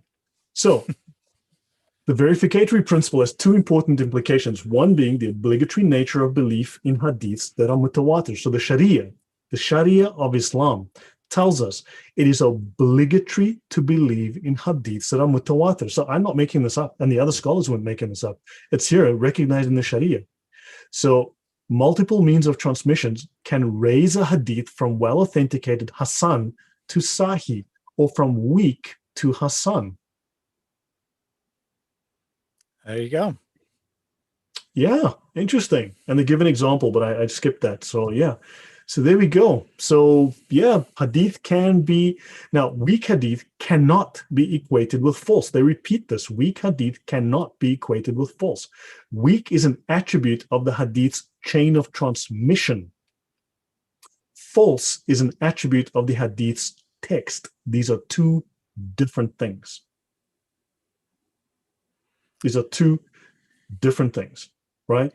So yeah. So anyway, they talk about blah, blah, blah, blah, blah, blah. We'll skip that. So almost to the end. When the person who has related a hadith is an Islamic scholar of the first rank, it is not enough for a student or popular writer to find one chain of transmission for the hadith that is weak, right? He can say, well, that chain is weak, but yeah, the other chains are accepted, right? So therefore that hadith is not elevated. There are a great many hadiths with several chains of transmission, and adequate scholarly treatment of how these affect the hadith's authenticity has been held to require a master, a hafiz, right? So you need to get a scholar to actually look at this and give you a judgment, the hafiz. And a hafiz like Bukhari, Muslim, Dahabi, Ibn Kathir, or Suyuti, who have memorized at least 100,000 hadiths, their texts, the chains of transmission, and significance, to undertake the comparative study of the hadith's various chains of transmission that cannot be accurately assessed without such knowledge. I'll finish this and then we can comment on this. Today, not one hadith master remains in the Muslim community. We do not accept the judgment of any would-be reclassifiers of hadith, no matter how large their popular following, unless it is corroborated by the work of previous hadith masters. Is that clear? Yes. Excellent stuff. You know, even the most educated scholarly Muslim isn't allowed to reclassify hadith today. So I'm not quite sure why YouTube commenters think they can. Yeah. He went to the school of his town in Lebanon, Al-Ola School for Boys, like school of fiqh, dude. You know you're being dishonest. I know you're being, we all know you're being dishonest. You know, Shafi, Hanbali, Maliki, Hanafi, pick one, dude. Seriously, pick one. Put it in the comments. I'll help you understand what your scholars said. Because quite bluntly, we are the scholars now. So, hadith are a pitfall. The few hadith which can be understood adequately without referring to the often complex debates which have taken place concerning them between the scholars. That is Sheikh Abdul Hakim Murad. This man is currently Dean of Cambridge Muslim College, UK, which trains imams for British mosques. He was voted in 2010 Britain's most influential Muslim thinker by Jordan's Royal Islamic Strategic Studies Center. This man's a PhD. This man runs University Center, right? He translated a number of books from Arabic, including sections of Imam Ghazali's Ihya Ulum al-Din. So he says you can't just look at a hadith. You need to understand, you need to go read the scholarly writing. So he knows this. And he says Sufyan, he goes on to say, Sufyan ibn Uyayna, the great early hadith scholar, used to remark, the hadith are a pitfall except for the scholars. For this reason, and this is interesting, he says, no Muslim scholar of repute uses a hadith before checking the commentaries to ascertain its meaning and application. We don't have those commentaries. This is true. Yeah. So we are arguing, why are we doing exegesis of stuff that was done 1,000 years ago? We need to go see what the scholars are saying, and we can find that. There's loads of references you can find. You'll find these things all over the place. We don't have those exact ones, but man, they exist. You can find things. Now, tafsir of hadith. Hafiz was a term used for the scholars of hadith, specifically one who had committed 100,000 hadiths to memory. The most important of all hadith collections is Al-Jami as-Sahih of Imam al-Bukhari, gauged with the fact that at least 70 commentaries have been written on the Sahih. Ever seen one? Ever? No, No. I haven't. You know, Nope. I discovered this existed only recently, right? Like less than a year ago. The most celebrated tafsir of Bukhari is without question the magnificent Fath al-Bari, the victory of the Creator by Sheikh al-Islam, Imam Hajar al-Asqalani. Remember, he's a Sheikh al-Islam, so that means he's one of the 28 top scholars Islam ever produced, right? So appreciated by the ulama for the doctrinal soundness of its author, complete coverage of Bukhari's material, mastery of the relevant Arabic sciences, the wisdom it shows in drawing lessons, and its skill in resolving disputes over variant readings. You see, he refuses to answer which school of fiqh he belongs to because he's not here to be honest. Yahya is here to confuse. He's here to confuse the issue. Understand? His job, he's following a doctrine called commanding the right and forbidding the wrong. We are doing wrong. So he has to impose the Sharia law on us. He has to make sure that we are unable, because for him to allow us to engage in disobedience is itself disobedience. And he takes it upon himself as he's following the Fard al-Kifaya, communal obligation, to make sure that he's serving Allah. He believes he's being righteous. He believes he's being moral. He believes he is doing good by lying. Think about that. So moving on. Now, this is the cover of the book and the back cover. So yeah. So now Bukhari apparently, last couple of slides, 4 slides, Bukhari questioned more than 1,000 scholars of Hadith. How? I don't know. Maybe he questioned the guy next door. I don't know. Can you prove it? Apparently, he questioned people from Nishapur in India, Hijaz, Egypt, Iraq. I think he flew Emirates. I'm not sure. Could have been Qatar Airways, maybe Air Lebanon. I don't know. We don't have the records. Did you see any records of how he got around, Thaddeus? Yeah, all the information we have on him, which isn't much, comes from much later people. So it's almost like they could have just made up whatever information they wanted about him. Yeah. So apparently he prayed before recording any hadith. Oh, what a good man. What a good man. He weighed every word with scrupulous accuracy. He devoted more than a quarter of his life to the Sahih, now considered as an authority second only to the Quran, whatever. Then al-Bukhari's notion to compile the Sahih apparently was because of a casual remark from blah, blah, blah, who said that he wished that a scholar would compile a short but comprehensive book containing only the Sahih Hadith, the genuine Hadith. So Bukhari sifted through all the Hadith known to him, testing their genuineness according to criteria he personally developed. We have no idea what those criteria are. Nobody knows. He selected 7,275 out of 600,000 Hadith. I read through 600,000 Hadith in like a day. How about you, Thaddeus? Well, one, your video is frozen, just so you know. But someone asked earlier if he could have possibly done that. So I did the math, and if he did every day, it's 365 days a year for 10 years. All right, your video is fixed now. It was still frozen there for a second. He would have to evaluate 164 hadith a day.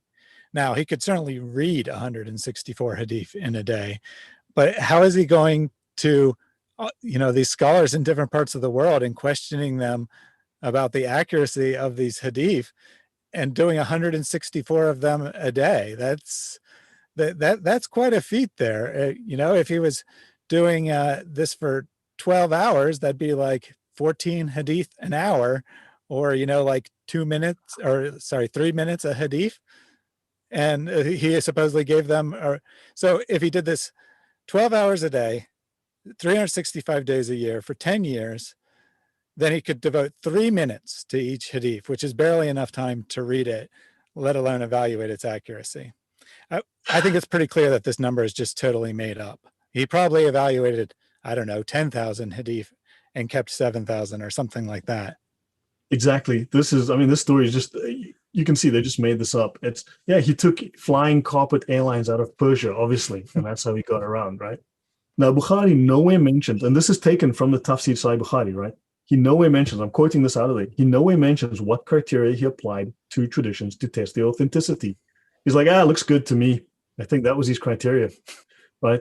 Or explains why he compiled the book the way he did. So many later scholars tried to figure it out, okay? And none of them could quite figure out. So they've all kind of figured out what they think he was doing, but no one actually knows. Now, he also chose hadith that were handed down from the Prophet on the authority of a well-known companion via a continuous chain of narrators, or so he said. Okay? So according to his records, his research and his knowledge, apparently, these had been unanimously accepted by honest and trustworthy hadith scholars as men and women of integrity possessed of a retentive memory and firm faith.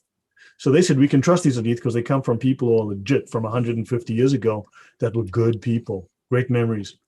So Bukhari also used ahadith from other reliable authorities that were said to be free from defects. Do they give us more info? No, they don't.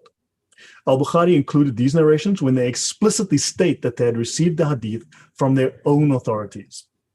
So if a dude got it from his imam, it's legit. You just say, okay, that goes in. If their statement was ambiguous, Bukhari took care that they had demonstrably met their teachers and they were not people known to make careless statements.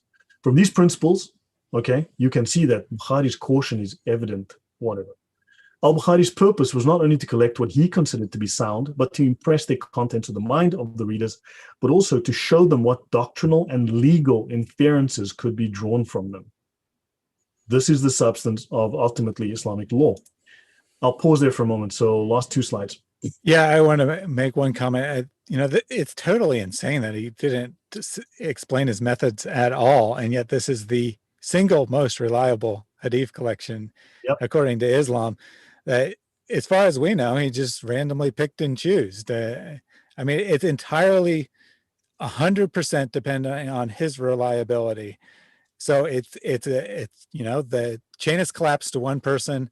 It's Imam Bukhari, and he doesn't even give you any information to verify that he used good methods.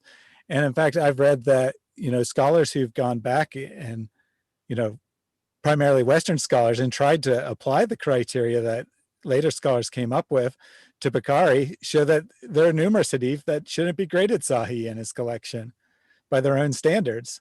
So essentially, he just picked some things, and then they tried to invent standards to match what he picked. Right. So yeah, I mean, it's a mess. It's a total mess. And then thanks for doing the maths there earlier. I mean, that shows this just doesn't work out. How do you assess their friends, their opinions, and I asked him which school of fiqh he follows, and he says, my own. This means he's an apostate. He's nobody. He follows his own personal religion that he invented, right? He is no longer, he's violating the Quran. He's flat out violating even the Quran. How can he claim to be a Muslim, right? If he's following his own thing, doing his own thing, right? So obviously he doesn't want to answer, because then we can pin him down. If he answers, we can then pin him down on exactly the doctrine that he supposedly follows. But he belongs to one of these schools. He's just lying to us because he wants to confuse us. I'm sorry, dude, we know Islam better than you do. I know this stuff way better than you ever will. We are the scholars now. You are the students. So now, Sheikh al-Islam Ibn Hajar al-Asqalani, he divided his book, his work into more than 100 books. Each one subdivided into, 3,450 chapters. So it's huge work. Every chapter heading indicates the contents of the various traditions, so he categorized them all. So apparently it says here, this is just fluff. At the age of 12, he was leading Ramadan prayers in Mecca at 12, and he spent time in a house that looked directly on the Black Stone. You got to ask yourself, how come does the Black Stone in Mecca wear burqa? It's not wearing the men's dish dash. It's wearing a female's burqa. Ask yourself that question. That's really a question everyone needs to ask yourself. Why is the Black Stone dressed in women's clothing? And that's a legit. I know I say weird things, man, but maybe I know a few things about Islam. It's almost like it's one of those daughters of Allah that we've heard about, but apparently actually were given by Satan, and Muhammad couldn't tell the difference or something. Yeah. Well, yeah. I've said in the past is that the Quran is irrelevant, and I kind of mean that 90%. Yeah. So let me not make the statement that I would make, but yeah, ask yourself, why is the Kaaba dressed in women's clothing, not men's clothing? Just ask yourself that. So anyway, in Cairo, the Imam wrote some of the most thorough and beneficial books ever added to the library of Islamic civilization. And these are blah, blah, blah, and blah, blah, blah. And he wrote a commentary on the 40 hadith of Sheikh al-Islam Imam al-Nawawi, one of the most famous scholars in Islam, and the guy that actually ultimately really was the source for the reliance of the traveler. Okay. So he was the top scholar of the Shafi'i school. He was the crowning scholar of the Shafi'i school of Islam. Shafi was the man who created the ideas of the schools of fiqh. He did that in Baghdad or in Iraq, and he was the first man to codify the rules of fiqh, and then the other schools followed after him. Imam Hajar died in 852, and even the Christians grieved when he died. He was such a good man. I mean, this is just like such comic book material that they write. It's crazy. And now, some vocabulary, last slide. Sheikh al-Islam is an honorific title for outstanding scholars of the Islamic sciences given to jurists whose fatwas were particularly influential, right? In the classical era, it was reserved for the ulama and the mystics. There are 28 scholars who have received this title.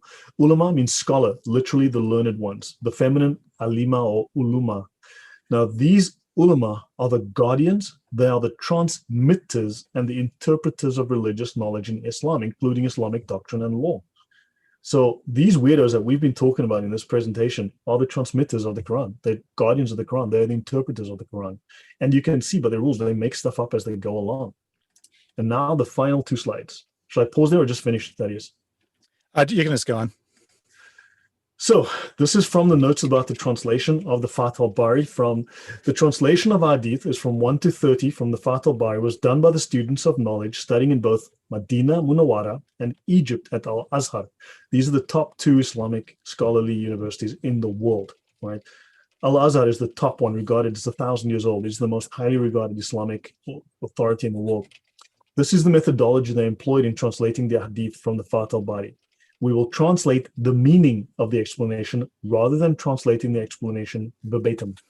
We will exclude anything that we deem irrelevant for the English reader and beginner-level student of knowledge, such as in-depth discussion of language issues or issues surrounding the narrators. Any narration that Ibn Hajar himself classifies as weak will be removed from the translation. And then the final two slides, or just 1.5 slides. It should be noted, this was done at the discretion of the students at Medina, because removing weak hadith from works was not the example of the hadith scholars. Otherwise, Imam Ibn Hajar would not have included weak hadith in the Fath al-Bari as sources to take knowledge from. Weak hadith are used to support opinions because a weak hadith containing the words of Muhammad is preferred over pure opinion and personal judgment. Weak hadith are used to support legal opinions, okay? Legal opinions. Because a weak hadith containing the words of Muhammad is preferred over opinion and personal judgment. This is the example set by the scholars, including Bukhari himself, who used them deliberately in his work Al-Adab al-Mufrad. The Sahih of Imam Bukhari is a collection of the Sahih only, not a collection of the only hadith that scholars use. The scholars themselves state a Sahih hadith has about a 99 to 100% chance of being entirely accurate. A Hasan hadith has about an 85 to 99% chance of being entirely accurate. A Da'if hadith has about a 45 to 85% chance of being entirely accurate. This is the widest band of accuracy. Even a fabricated hadith, a Maudu hadith, has a 45% chance of being accurate, since the grading it was given may have been wrong. The fabricator may have spoken the truth in this instance. So weak hadith should not be treated like fabricated hadith, because an 85% chance of being entirely accurate is a very high chance. Final slide. If a person received 85% on his test scores, would he throw that out saying that isn't worth anything? Each hadith is treated individually. There is no such thing in Islam as banning an entire grade of hadiths from being used. Even fabricated hadith are still studied because one scholar may grade it fabricated, while another may grade it sahih. And there are many famous examples among the scholars of this occurring. End. Excellent. So people have been pushing back on Yahya a little bit more. One comment I particularly like from Andrew Martin, he says, see, you know that Islam is false. That's why you're rejecting what Islam is teaching and substituting your own made up school of fiqh. Yeah. Yeah. Yeah. He rejects the foundation of Islam and says he's a Muslim. Like, no, you're not. So I will stop sharing here. So hopefully that made it clear. I hope everyone saw these slides and understands. I will pause there. Yeah. I personally found it very informative and very helpful. There's a lot of confusion. I think it's often intentional on the part of Muslims in the comment sections. Sometimes they're actually just confused themselves, and other times they're purposely trying to confuse us, make us look at the wrong things. It's a weak hadith being a prime example, because to us that makes it sound like it's probably not true, but to them that could mean it's up to 85% chance of being true. And if there's two weak hadith that say the same thing, then it might jump to 90% or something. And I think most people would probably accept something that's 90% true.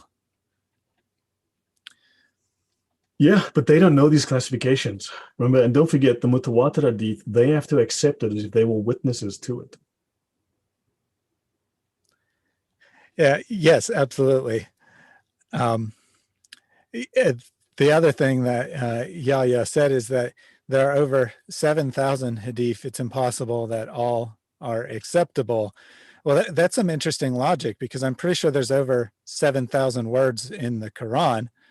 Does that mean it's impossible that those could all be acceptable too?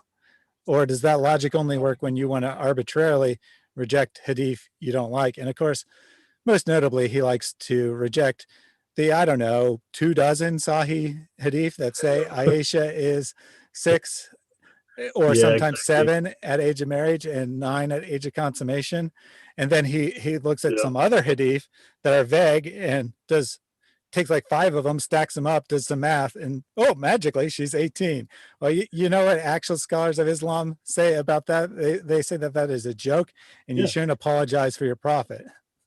Yeah, I mean, do people follow him? If he's following his own personal religion, who follows him? But also, that's a stupid statement from him, because look, we've just read through the classifications. We're not saying they're all Sahih, they're all Hassan, they're all Da'if. We're saying, look, these are the classifications, and the scholars have given them classifications already. We know they've been classified. We don't have to go wonder. We can just go look at them. So yeah, I mean, he's just confusing issues. He's just trying to run defense for Islam.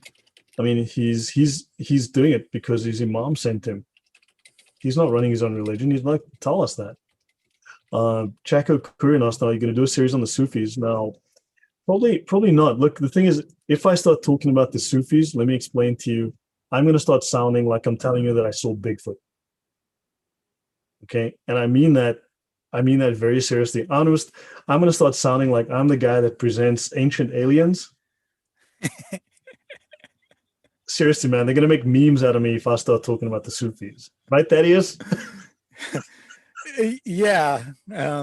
There's some really bizarre stuff in Sufi teachings for sure. Yeah, so look, man, I'll tell you this much. The Sufis are the pinnacle. They are the elite within Islam. Disregard anything you're told by any of these idiots in the comment sections. The Sufis are the top echelon. They are the top elite in Islam. They are. There is no higher than the Sufis. Ghazali was a Sufi. Many of the Sheikh al-Islam were Sufis. All of the top translators are Sufis. All of the people who established the schools of fiqh were either Sufis or were trained by Sufi. The Sufis are highly influential, but they like to remain in the shadows. They don't want to be in the forefront. They keep it very quiet. The Sufis are mystics. They deal in mystical magic, ritual magic. They follow a thing called light mysticism. It gets weird. And when you start reading their books, that stuff gets weird. But it's really weird. I mean, seriously. And yeah, as I said, I'm going to sound really bizarre. I'm going to sound freaky if I start like I'm on drugs if I start talking about that stuff. But understand, they run Islam. They're at the top of Islam. They are regarded as the saints of Islam.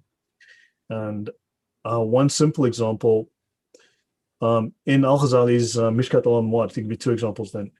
In the Mishkat al-Anwar, they speak of that because they deal in a thing called light mysticism. Allah is the illuminator, right? Or the illuminant. They are the illuminated. And as a group, the Sufis are the Illuminati. In fact, Al-Ghazali writes it as the Sufis are the perfect Illuminati.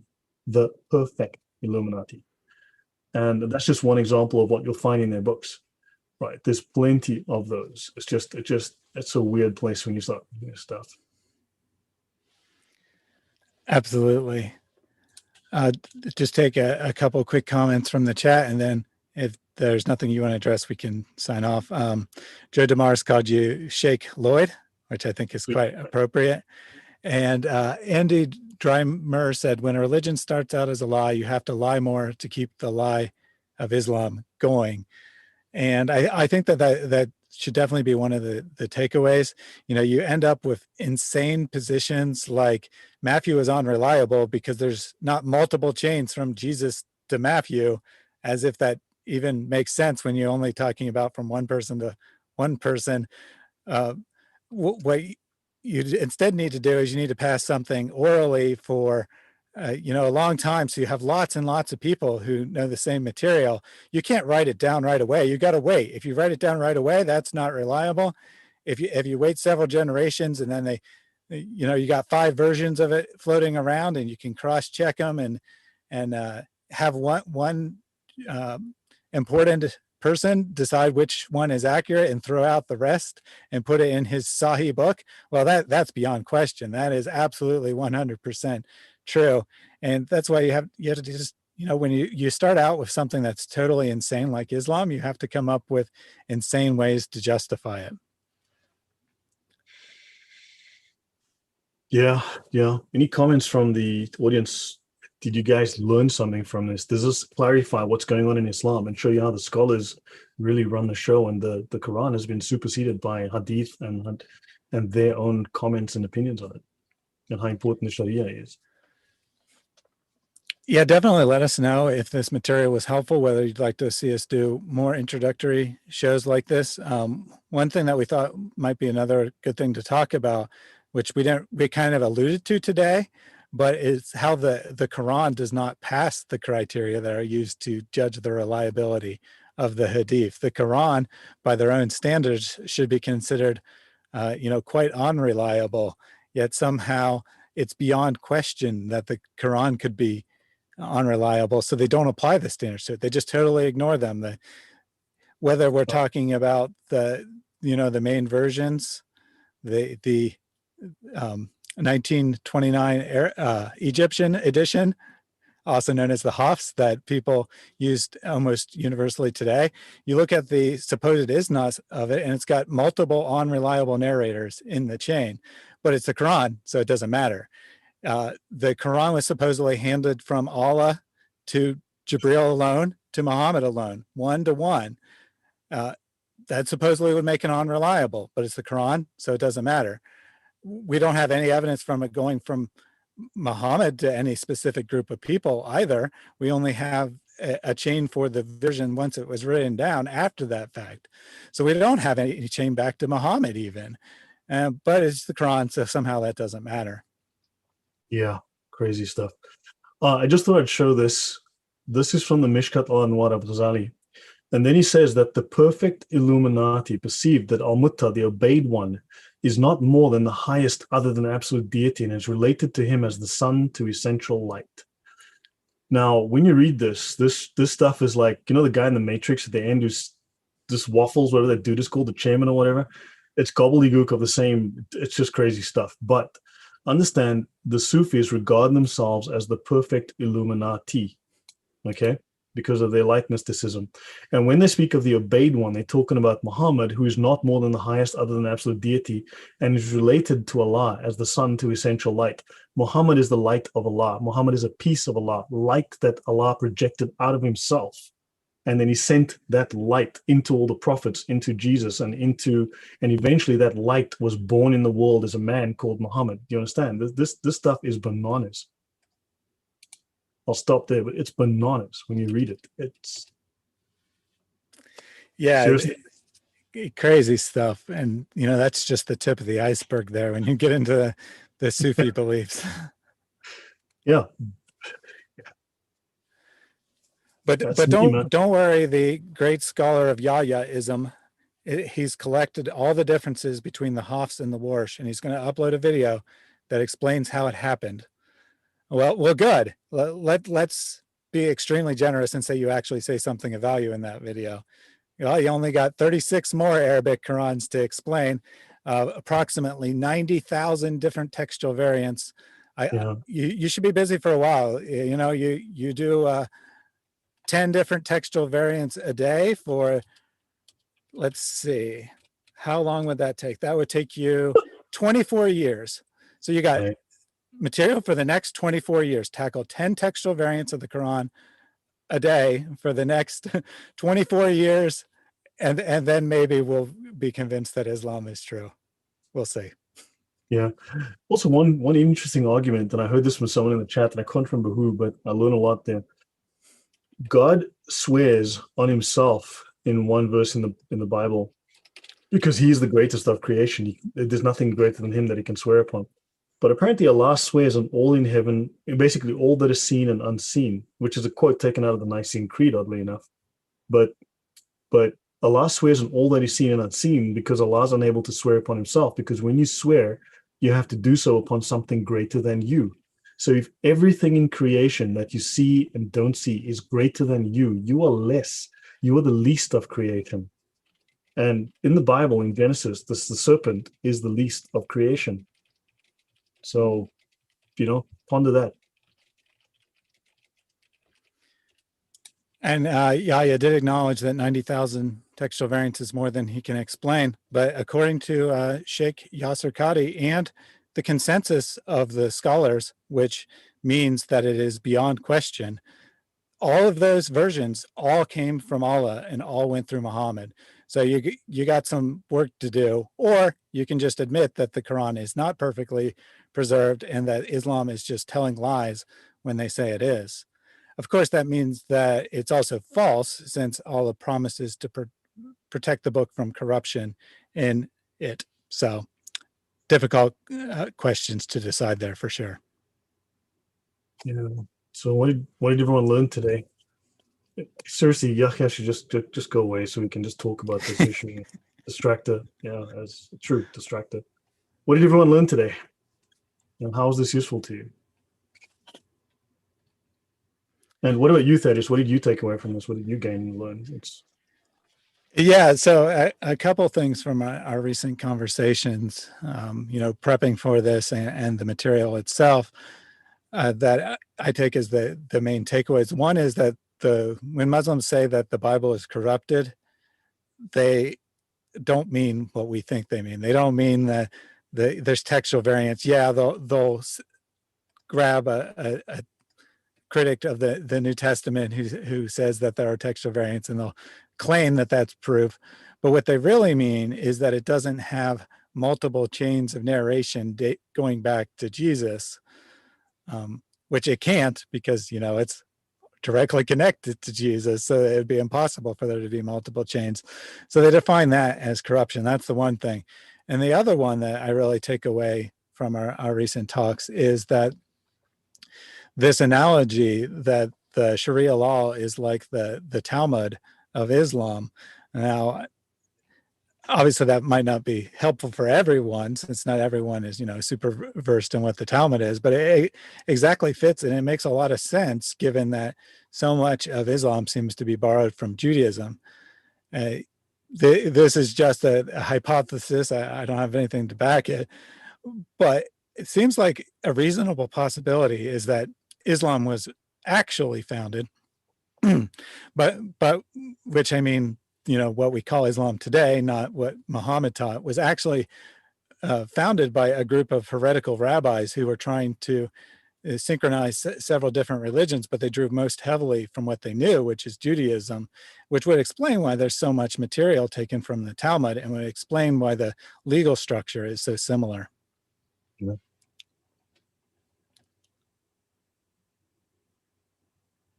Let's see what other people said.